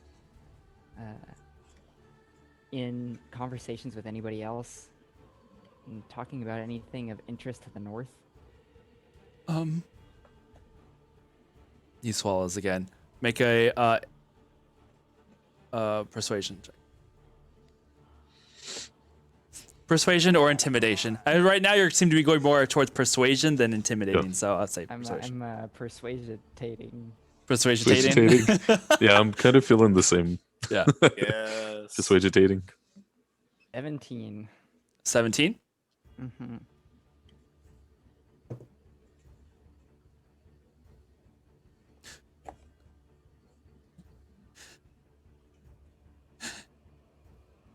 He just kind of, he's almost like hyperventilating, but he just keeps breathing in, just like,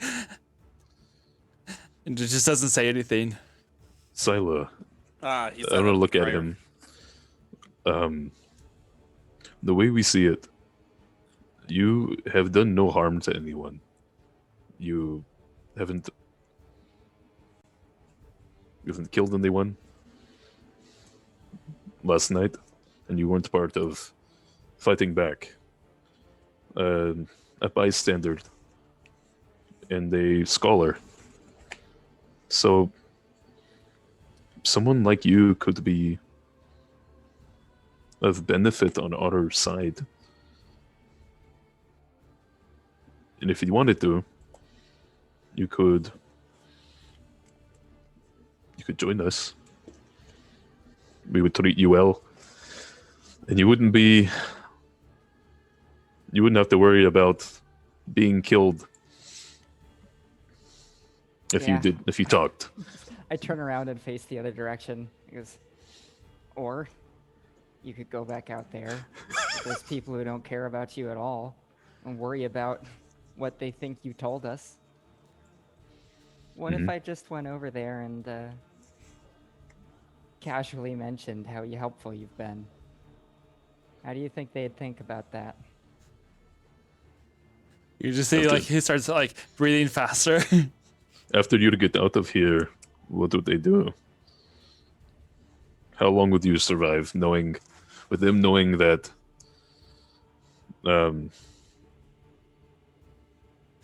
that you said something? And And why would you want to be part of a group like that? I message Sonder. I'm like, yeah, let me be mean here. Give him a hug or something. Well, we're not here to hurt you. We just want to make sure that those who are invading are stopped at any means. But we don't want you to be afraid of us. We'd rather bring the fighting to a close quickly. Right, and that's why we're here. He like seems to consider. We can protect you. One of you make a persuasion check with advantage. Can I do it? One. Go for it. I'm going to use Presence of Dragons. Or wait, hold on. I'm just gonna roll and see how it goes. And then if it fails, then I can re-roll that check. You smell something. It smells kind of like urine. Oh my. Persuasion, right? Yeah. Where's that? Done. Persuasion. Above There we go. perception, I believe. Nice. Oh, well, I got a 15.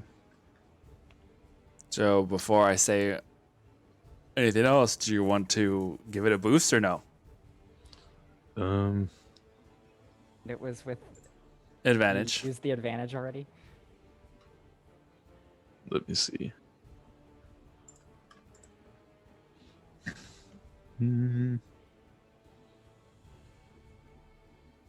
Where is it? Sorry, hold on. Persuasion or the presence thing? The presence thing. It's towards the bottom. There it is. Okay. You can use a reaction to re-roll one failed intimidation or persuasion check. Okay. Once used to turn a failure into a success. Yep. Well, he rolled a 10. Yay. This time. Okay. Yeah. So you can see his nerves are shot. He is like almost like shaking. They'll kill me. One way or another, they'll kill me. You taking me out of that room. They will kill me. I cannot be safe. I will not be safe. Just kind of starts rocking back and forth. It does not matter now. There is a portal to the north. Mm-hmm. They have it well guarded. It is in an abandoned ruin. That is what you will probably want.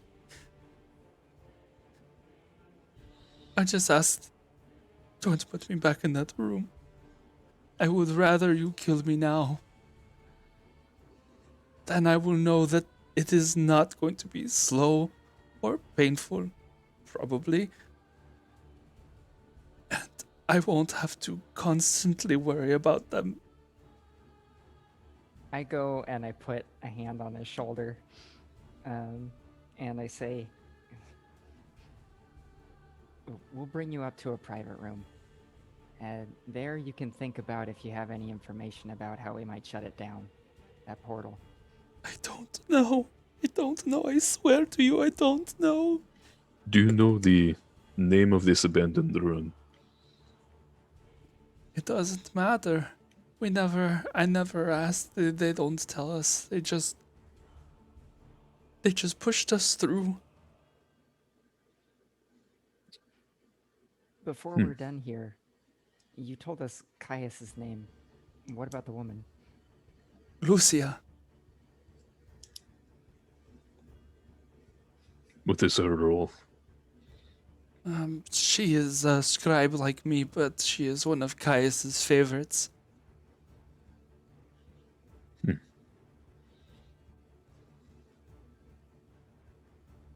I feel so lost now. Something has changed. He looks like he's starting. He looks like he's turning like sick. He's just like, oh, something has changed. I was so certain in everything, and now my mind is a mess. It is clouded, and I cannot see. I want do to not- grab his face. Like this. Yeah, he looks like he's like going into a panic. Okay. Breathe with me. Take a deep breath inside. With your nose. And It's then all right. exhale. He's gonna meditate with you. We do this all the time. Exhale out of your mouth. Let the fear and the doubt and the fire come out of your mouth. Starts blowing chunks. The inner mouth okay. pops out of his mouth. Oh no. You have given us good information, and we can see that you're not a threat to the people. You're not meant to be. You're not meant to be what they made you out to be. You do not want to do this. We can see in your eyes. You're confused. Let us. They Let- will kill you all. And they won't show remorse. They won't consider your feelings. You cannot reason with them. They will kill you. And he just kind of like leans back, and you can just see his body just kind of relax. And he just like 1,000-yard stares out of the wall. I look up at one of the guards. I'm like, "Do you have somewhere where you can keep him away from the other prisoners? I want to make good on our promise if we can." Mhm. Sure. We can arrange something. Can you promise us that if we let you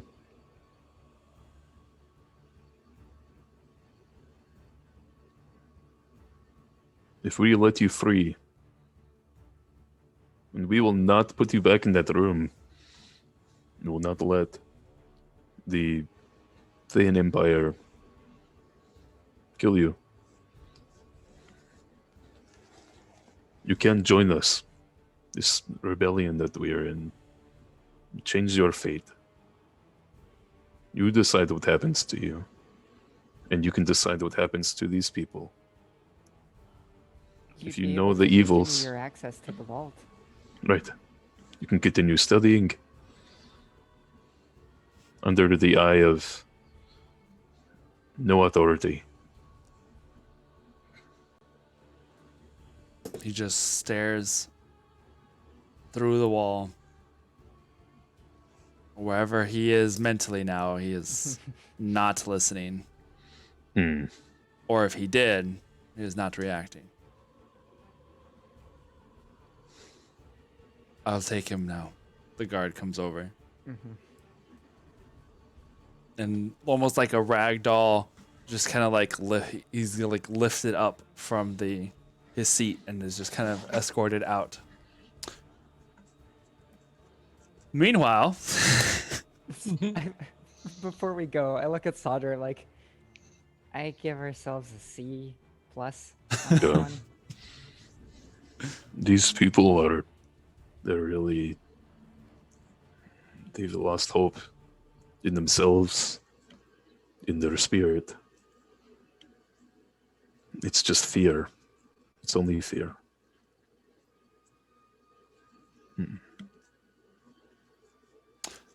all right. Upstairs, Galil, Sol, Sybil, you guys have been working out a route to take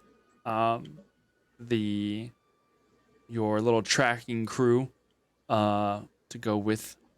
So currently you are given command of 3 of the Moorbounders, and each one of those is going to have a rider that is going to drive, basically, or that is familiar and imprinted with their Moorbounder. And then you can have one and the maximum of 2 people on each of those other ones. But if you have 2, they'll probably go a little slower than if you have 1 on each. Do I count as 2 or 1? You would probably count as 2. Okay. I'm going. I'm ready. I'm ready. I'm ready. I'm ready. Hey, Alright. guys, we are about to head out in search of this portal. There are the 2 locations, I believe, that we are going to stake out. Well, if anyone knows where an abandoned mine is at, our contact mentioned this An abandoned ruin. abandoned ruin. Yeah, I just saw the paper. Mine, ruins, Whatever. There's stone involved. Wow. Ask him if there are any ruins towards the north, particularly that would house a portal. Ruins. Does anyone here know anything about ruins? Everybody kind of looks at you and kind of shrugs because they're all from out of town, basically. Oh, Well then, Kindred, where are you? perhaps we can get the townsfolk that may know. Busy. I'm studying. What do you want need? Get off your high horse and let me know if you know anything about ruins anywhere near here. Yeah, there are like ruins all over this side of the country. It's an old elven. This used to be old elven lands. Of course, there are ruins. Listen, you. Get off. Stop being so arrogant and answer the question. Anything up north nearby with ruins? He thinks there's like silence for a moment. There's some ruins that were north in the Moonwood that me and Hibby and Lana used to go to sometimes, but I don't think that anything with a portal was ever there. Huh. Oh, at least that's something. Did you guys find Renan, by the way? Oh, no one has seen him. It's like he just disappeared. Huh. I'll turn up then. Let well, us head to the north side of the city, and I will ask the animals that are around. okay, well, before we go, Sonder, Iskra, there are some people on the airship, by the way. Mhm. They need your expertise with it. If you can go give it to them. Fang or Reclaimer? Fang. Okay. When we're done here, Yeah. How would Alright. you guys feel about you remember the scribes that we had met while we were in the Vault of Sages? The ones that were minding their own business, studying. They seem like they were just caught in crossfire. Right. Some of them were taken prisoner and they fear for their own lives. I'm wondering if we can figure out which ones we could not let go, but see if they'd be willing to join other forces. The ones who want to stay alive. Just Right. burn a book in front of them and see how they react to that. Wow. Maybe But they will how does feel Kindred react to better. that? Yeah, right. Excuse me? Thank you for answering the question. Maybe they will feel better inclined if we destroy this portal. We had I a. agree with you, I Sol. agree. Yeah, that's a good idea. If there's nothing to be scared of, then they shouldn't be fearing for their lives. But we just had an encounter in the interrogation room that was disturbing. To see a person's spirit broken like that. Even Who though they broke are their the enemy. spirit? I'm going to let everyone Many else know things. that there's some ruins in the forest that Kindred used to go to Okay. that Sonder got information out of someone. I Okay. just thought of this. Perhaps I could take a map of the northern area and see if any of these people know estimation on where this portal may be. Do you remember where we had dinner with Renalth and all them? Hmm. That's where we're at. There's a map over here. Just come by after you go talk to the people on the Fang. Gotcha. Okay. Alrighty. Okay. That'll be it. Alrighty. So, you guys go upstairs, right? Is that what you're doing? To meet up with everybody. Are you bringing anybody with you, or are you just going upstairs?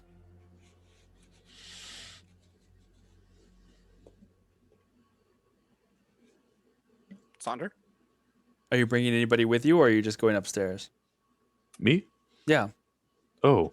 Isn't that what you I were thought I was saying? still in the. I thought I was still in the room with the prisoners. We wanted to. I wanted to see if we could talk to a few more people and then Okay. decide from there. All right. So you guys continue to do your interrogation.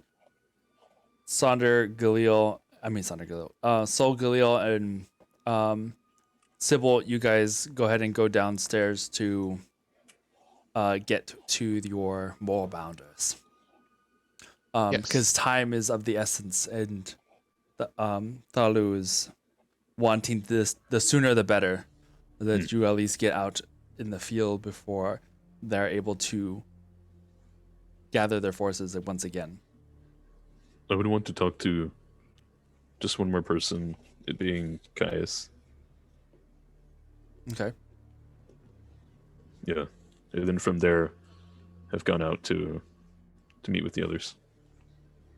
All right. So Caius is brought to the little room. What are you wanting to ask?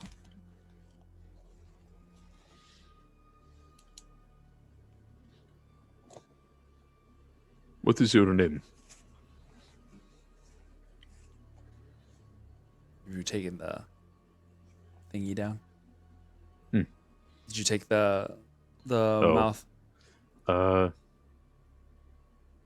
Hold on.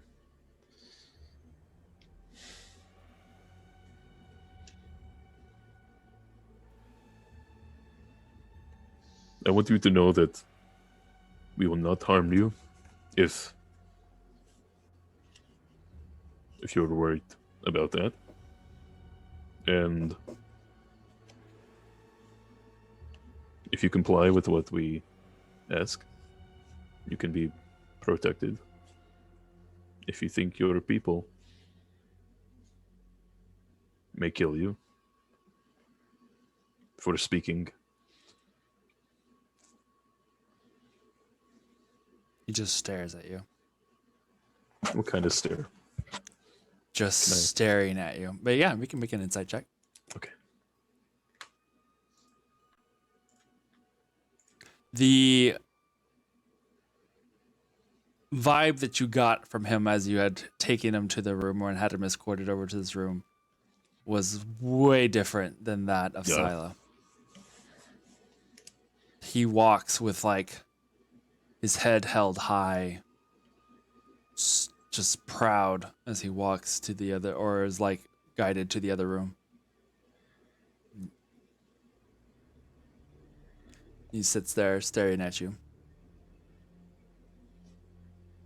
I got a 20 on insight. Okay. He is just soul staring. Yeah. I'm going to bring this down.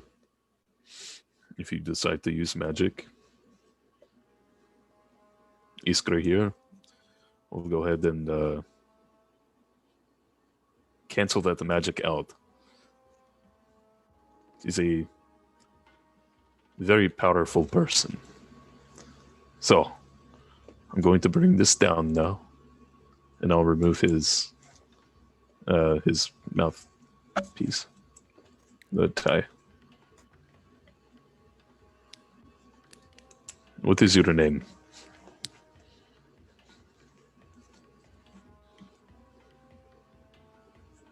Caius. And what do you do here, Caius?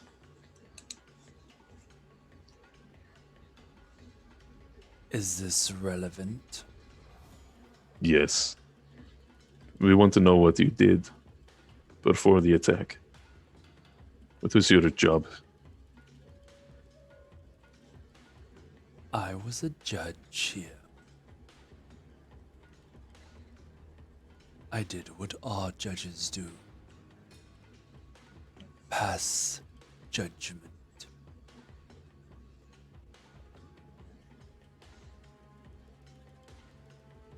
So you decide the fate of others. He nods slowly. Okay. And what were you doing the night of the attack when it happened? I love you guys. What?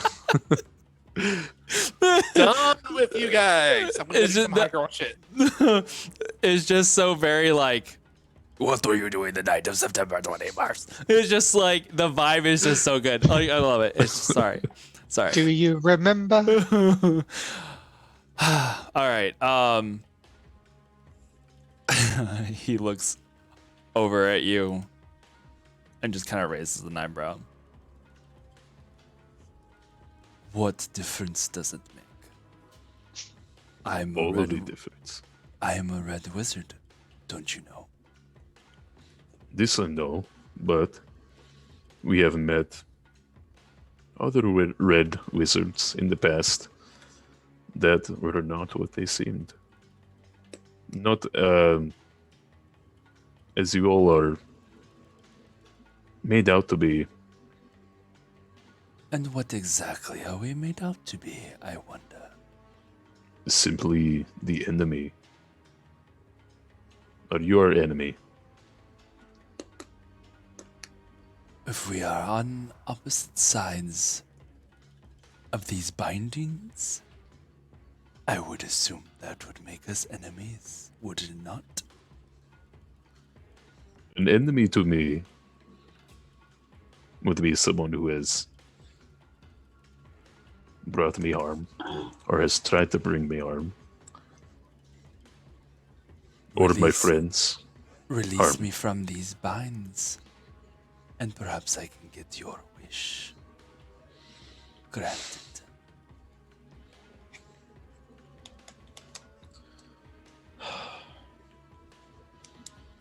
Your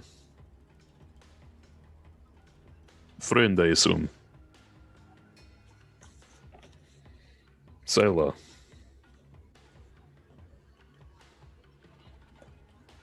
What You- of it? He was not very helpful. And we had to do away with him. If it wasn't you, it would have been me. Are you going to provide us the information we need? Or are you also going to be put aside? Tossed away? An empty thought? Allow me to illuminate things for you. When I die, I will serve a much higher purpose than you could possibly imagine. So, if you think I am going to be of any use to you, I can assure you, you are wrong. What is this higher purpose?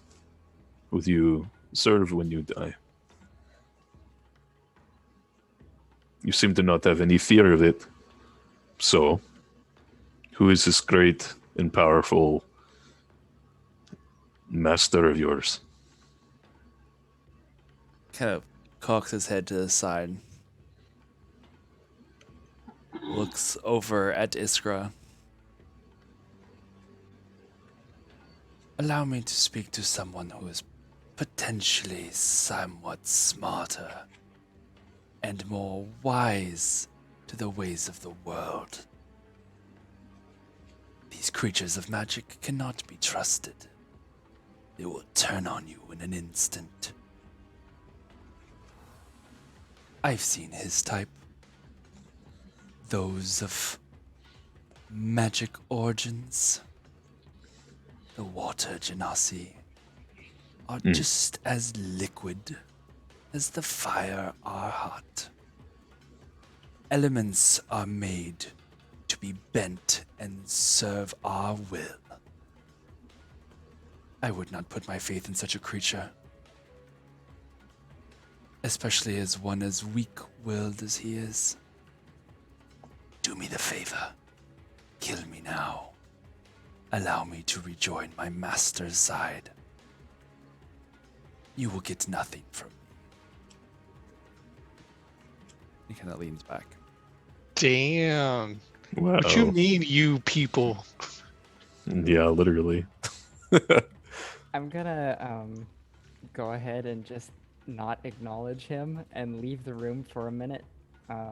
Actually, I'm gonna go whisper, like just mumble some nonsense to Sonder, and then I'm gonna leave the room. And in my spy's murmur, I'll say, just keep him in here for a little while. I'm gonna talk to Lucia, see if I can get anything out of her, and even if I don't, I'm gonna say that I did. Okay, sounds good. Then I'll say back in Spice Murmur. He kind of leans back, sufficiently content with the words that he said, and just stares at you. But now that he stares at you, you recognize that look in his face as he's looking you over, and it's like he's definitely looking down on you. Like Yeah. it's just, I'm trying to think of the right word for it, but you know what I mean. Where He's it's showing just his Yeah. white privilege. Belittling? belittle. Yeah, He's more of a showing some belittle. racism. Yeah. Oh yeah. Mhm. Yeah. Yeah. Yeah, the racist Wow. look. What a bitch. That's crazy. I don't think Saunders experienced that in this campaign yet. Kindred, go in there. So that's But it's definitely Come like on. it's definitely a thing that is like assumed of water genasi. That sucks. So, But it's Yeah. for expediency's sake. oh, What are you wanting to try and ask Lucia? Um, I want to ask her where or. Hmm. I want to start off with small talk. Okay.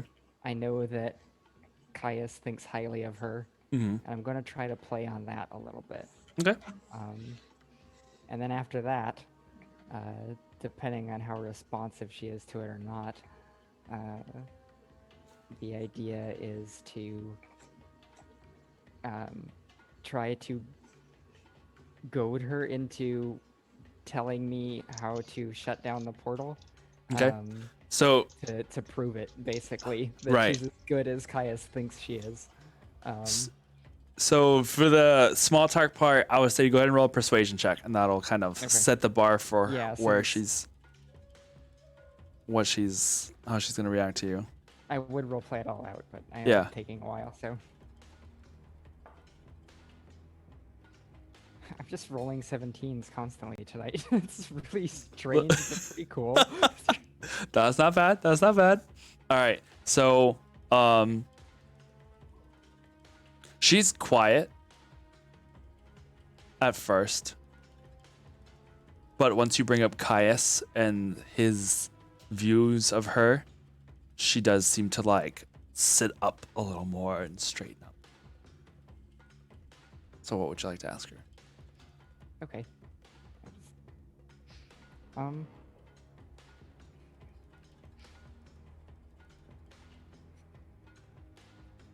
So is that all true? Are you as good as he claims? As faithful as he claims? Surely you have more ambition than that to just serve him. I mean, you saw me playing the instruments in here before, I think, probably. Or sitting at the table with the son of Tiamat. Part of me really liked it.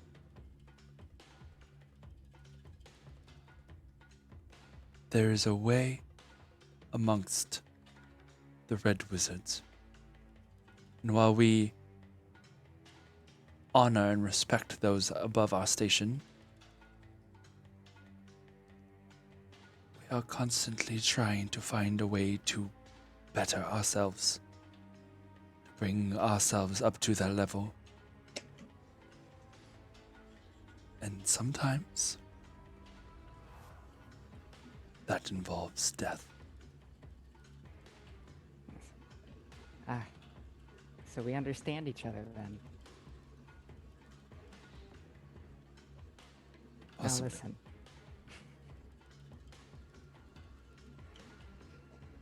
He told me that he's been keeping things from you. That as good as you are, that he would always be the master. And that there are some things that he couldn't trust you with. And that I wouldn't be able to learn anything from you about the way that your Thayan forces move around here so quickly. Honestly, it's just fascinating to me. I wish I understood it myself.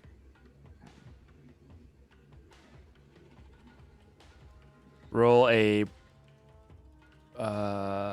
deception check. it's awesome.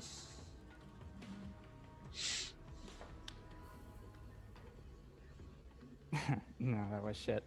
10. It's better than her 5. Yes. You lie. He would tell me Shit. everything. He wouldn't say those things about me.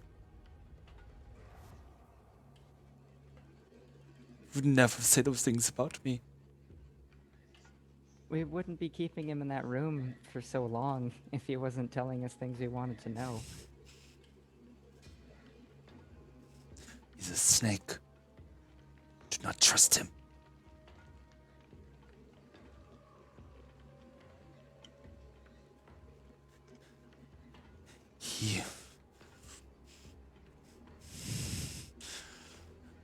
promise me, whatever I do to tell you, that I am the one who cuts that snake's throat.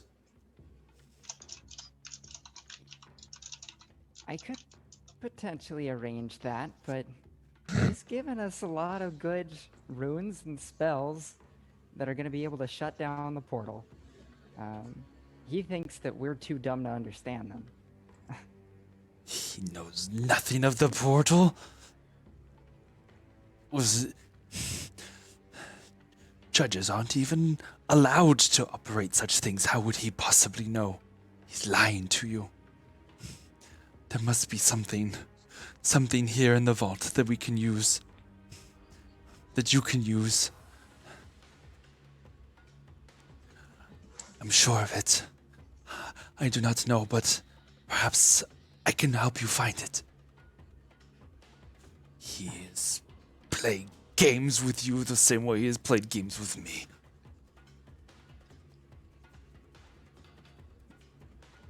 I stare at her intently for a little while. Okay. I think we can give you a chance.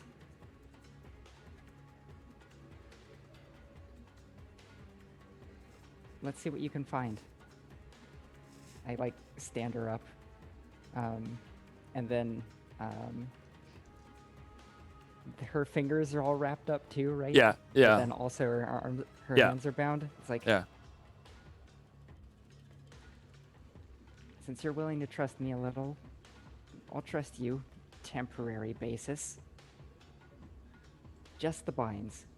And I undo those, but not the finger wrappings. It's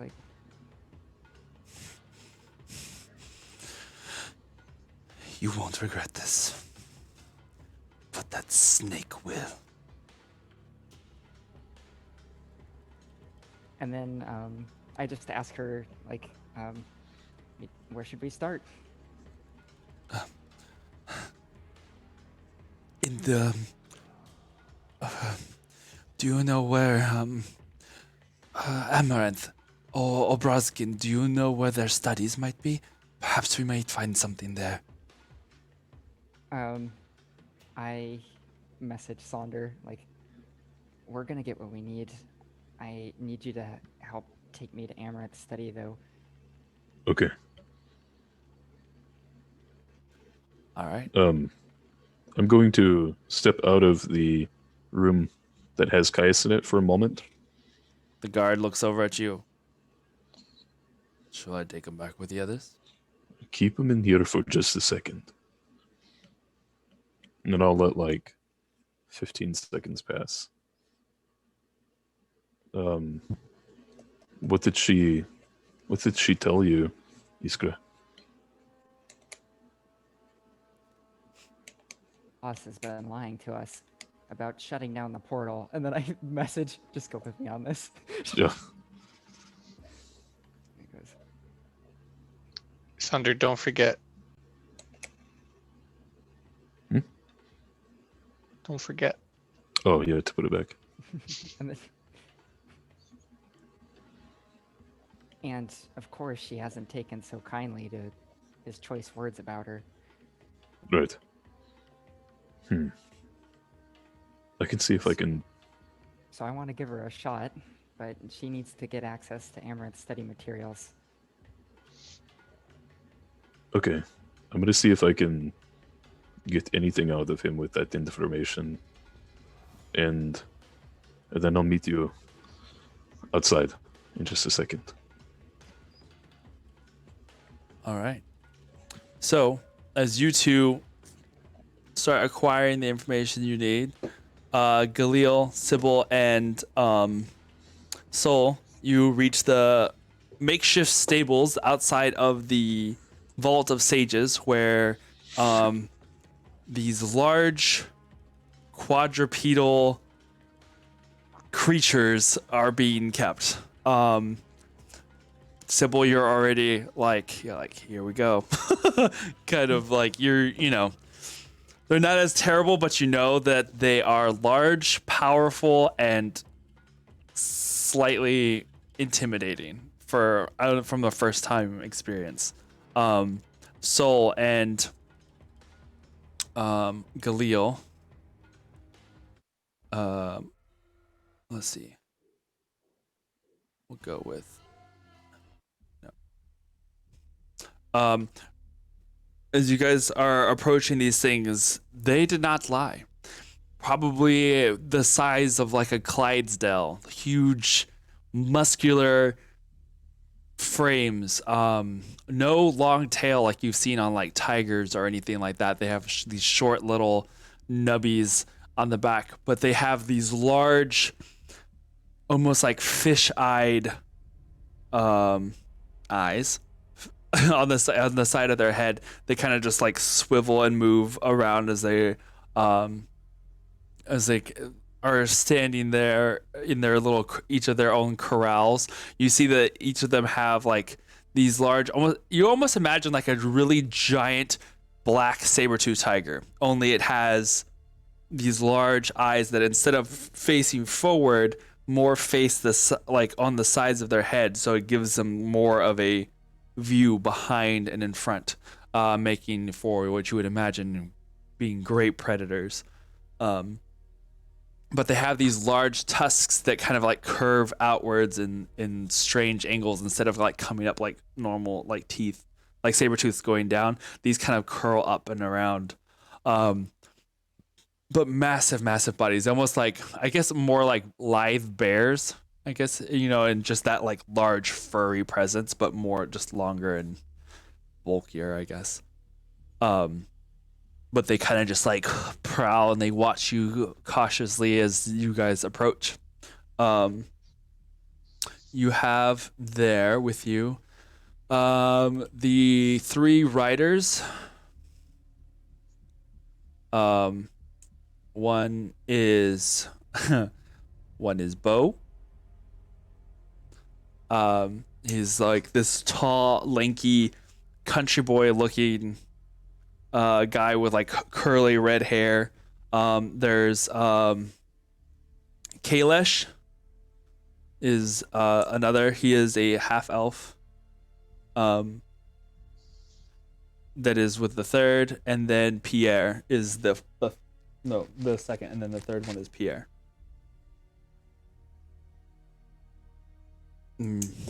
A smaller humanoid guy. Pierre is the one who will be riding with you, Sol, since he is the smaller of the riders, and thus it'll make kind of balance out. Okay. But Kalish comes over to you 3. So, good to see you again, ma'am. He kind of nods his head towards Sybil. You 2 ever ridden Moorbounder before? No. I have not. This is my first time seeing one. All right. Well, you're going to be riding with Pierre. Lady Sybil, if you will be so kind, you may ride with me. And Bo is going to be taking you. What was your 2 names again? I am Sol. It is honor to meet you. Thank you for escorting us. Of course, pleasure's all mine. And I'm Galil. Don't mind that one. That's Oreo. Cute.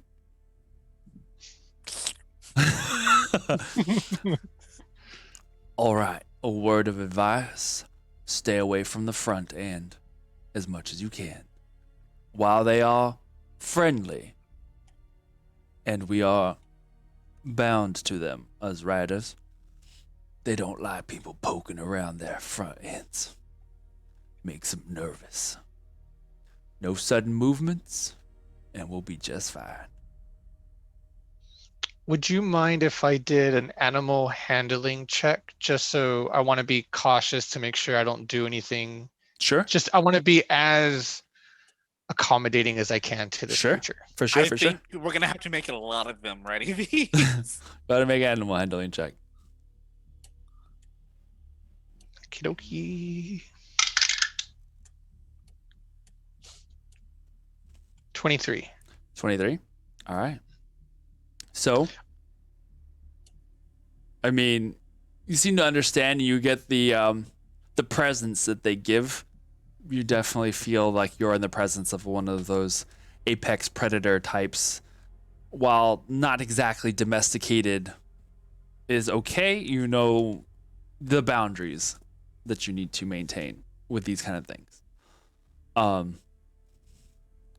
Kalish looks over at Sybil. So what's the plan?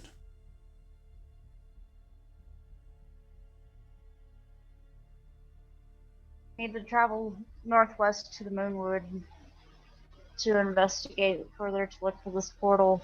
We need to make sure that we're as discreet as possible. All right. Ride fast, ride quiet. I like the sound of that. So, you want to go? Shall we go now? Make the best of light while we can.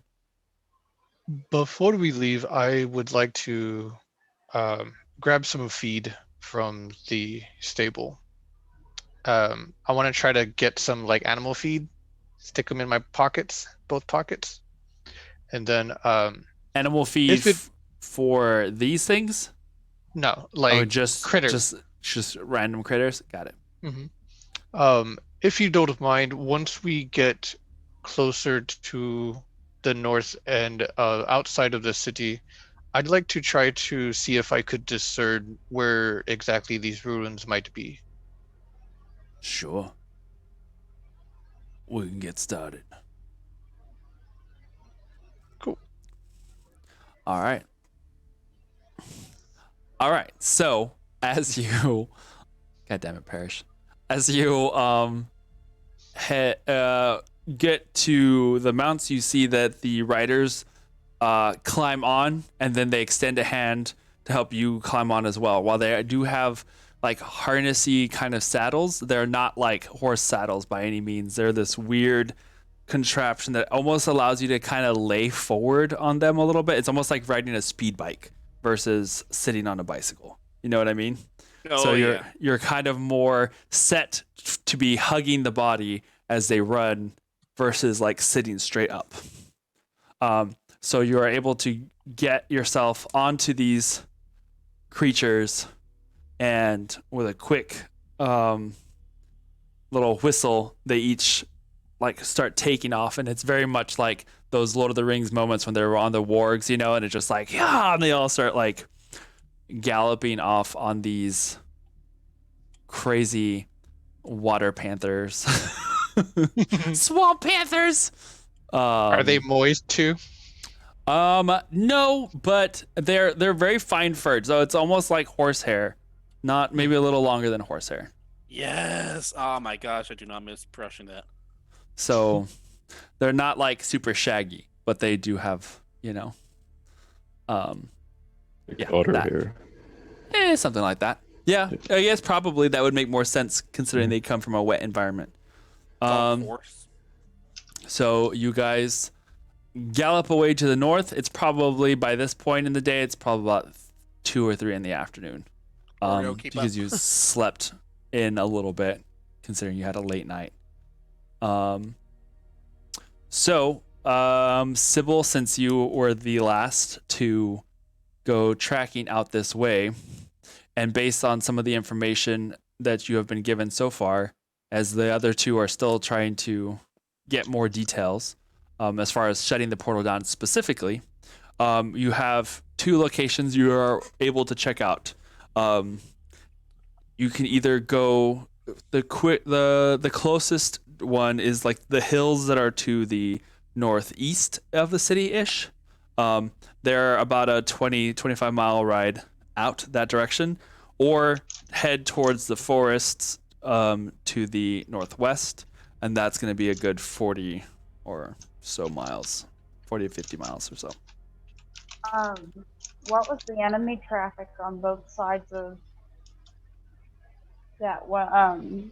So I'm assuming that I followed some kind of group towards wherever they're going. Right. So make a nature check for me.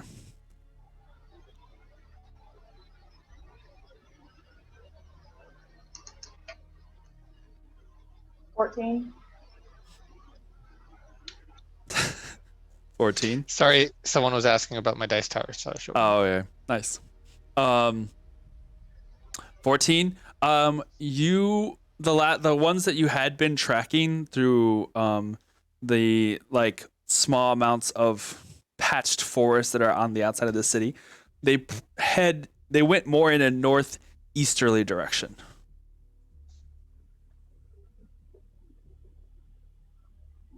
So I found that the enemy was retreating more to the northeast, so we should go that way first, and it's a shorter route. Okay. So heading that direction, the three of you guys kind of split up enough to keep an eye on each other, but where you're able to kind of keep more of a wider space. Go ahead and the three of you roll nature checks for me Oh, as you're, fuck. Okay. as you're trying to pick up some sort of, trail or track. And I would say you have each of you probably would have advantage considering you're also on a moorbounder. And they are hunting machines. 16. 9.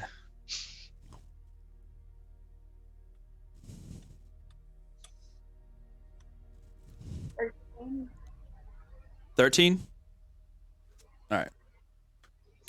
So for the first hour, as you guys head out in a more northeastern direction, I would say that for that first hour, you don't really find too much of in the way of tracks. Occasionally, Galil, your moorbounder, catches a scent of something and kind of like starts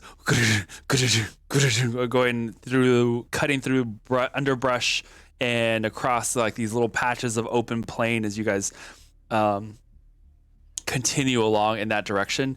But then it kind of loses it along the way. So we'll say for your second hour, go ahead and make another nature check, the three of you.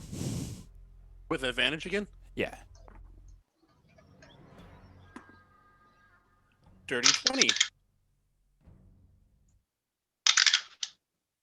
18. Well, Nice. Once again, as you guys continue along, Oreo picks up something and kind of like starts running faster, keeping pace with the moorbounder as it like bounds through and across these plains. Occasionally, you'll see as Oreo will run and jump, and you'll see him like do these little glides where he kind of keeps pace and kind of glides alongside and kind of flies and then goes back to like running as he like sniffs the ground and then goes back up to flying again. But always keeping like a level, even pace with you as you guys are traveling. But you guys definitely pick up a scent. And you're about, I would say at this point, you're about the 20-25 mile. You're just approaching the foothills of the mountains that kind of stretch over to the east across the eastern horizon. But you get that sense, and Sol and Sybil, your riders kind of start narrowing in, following along with Galil's, as it seems like you have picked up on something.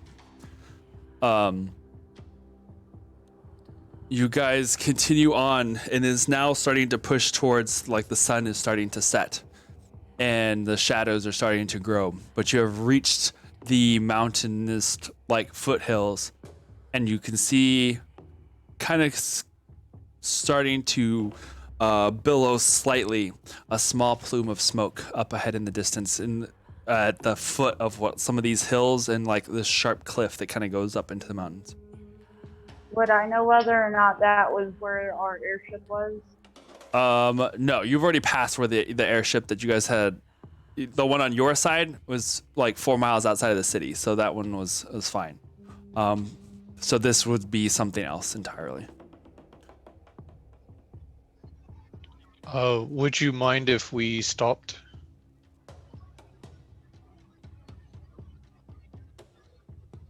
Are you? I'm asking a writer. Oh,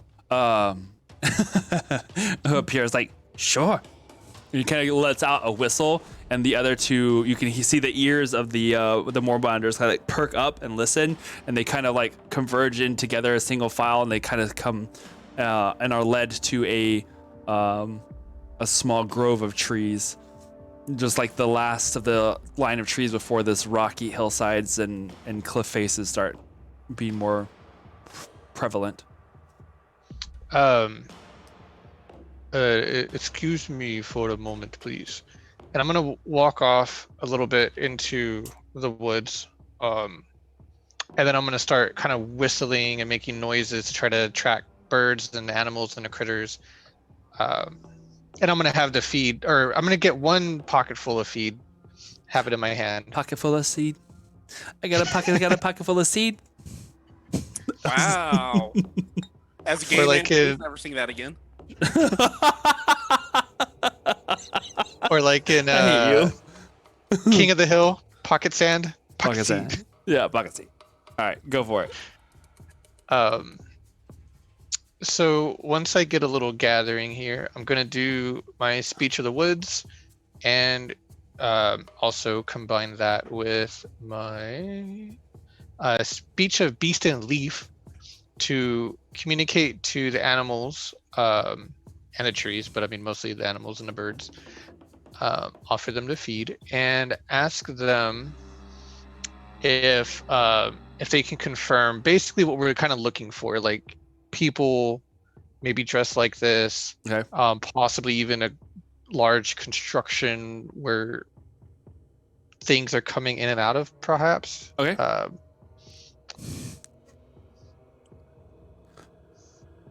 So there is one particular squirrel that like is digging face first into your seed as he like comes up and like he has like a little sunflower seed. He's like, and just like you ask him the question, asking him what was the question again, basically. I'm describing more or less what I think we're looking for to see if they've seen it. And also gesturing towards where that smoke is to see if any of them have gone to that part yet. Oh, I don't go over there. Nope. Nope. There are all sorts of really ugly things. Not natural. I ain't going over there. You cannot make me go over there. So I suggest you go the opposite direction. Is that where old buildings that are now broken and left in ruins? I don't even know what's over there. I don't go.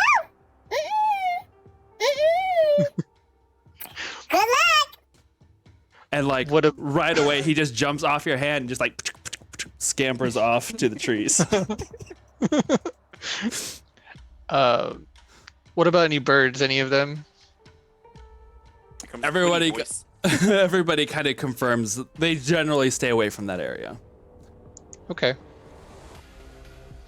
I'm gonna let them have their fill of feed from that one pocket and go back to the group.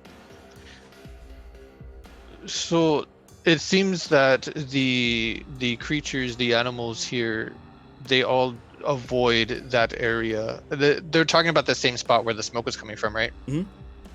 Yeah, they spoke of creatures that are not natural. They avoid that place at all cost. There is a strong chance, I would think, that is what we are looking for, but it is also a possibility that there may be something even worse over there. Can I see if I sense anything from that direction? Sure. Make a perception check. How far out of Silvery Moon are we? Currently, you're about 35 miles out. Okay, so with that being said, I'm gonna have Oreo come over to me and then cast Beast Sense on her. Well, on him. Okay. And 21. you can 21. Okay. For a moment, you close your eyes. And when you open them again, you're seeing through Oreo's sight. Gonna have Oreo fly up into the air and see if I could get a sky view of it. Okay. Go ahead and roll a perception check for Oreo. Sybil, with that, you kind of close your eyes and reach out with your senses from nature. You're about probably 200 to 300 yards from where that smoke is kind of coming up from out of view, from where there's like a little cliff. It's kind of, the smoke is kind of going up a cliff, which prevents it from being seen from a lot of the different directions. It's 15. well done, put there. 15. It's a little far for any sort of general sense, but feeling the general unease of this area, something just doesn't feel right, and it doesn't feel natural or safe here. What was Oreo's row? 15. 15. As Oreo kind of takes flight, as the sun is not quite setting yet, but is like just on the verge of setting, making the skies glow with golds and reds. Oreo looks down from the height from which he is able to see, and you can see that there is what looks like a quarry that has kind of been cut into a section of this hilltop. Parts of what you would, I mean, at first glance, it looks like a quarry because the walls are cut smooth. But as Oreo flies closer, or at least more to where he can see in that general direction, you can see that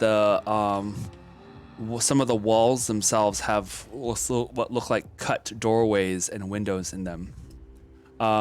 You can see wooden structures that look like scaffolding kind of set over off to the side of some of these walls, where it looks like there are still construction work of some kind. Against the wall of the cliff face that is it's like catty corner with the actual wall of the cliff face of the mountain and then this cut portion of the quarry. You can see that there is one of the large ships, not as large as the Fang, but a large one of those, the Thayan battle galleons, is currently like laying on the ground itself and kind of like listing over. You can see that where it had landed, it had kind of been drug or like had come in at a speed to where the momentum had kind of continued to move it along in that direction. And there on the wall, you can see what looks like painted on it a large sigil, very similar to a teleportation circle, that's been painted and carved into the cliffside itself of this mountain.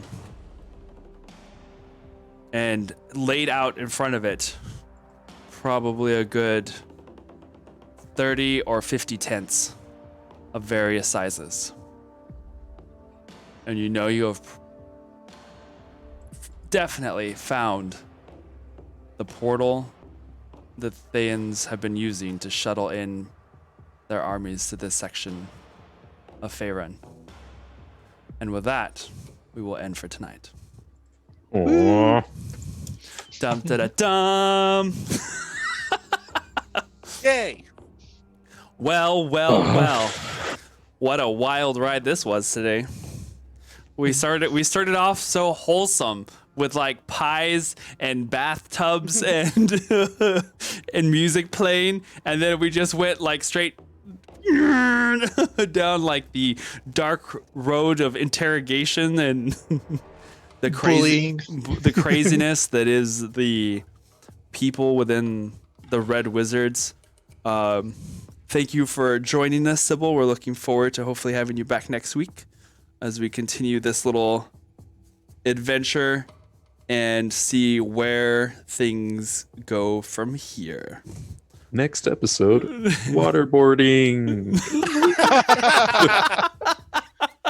I know. Well, now that Iskra has this lovely, lovely gift, I mean, that's very much possible. She can just hug him, and then that will waterboard him. No.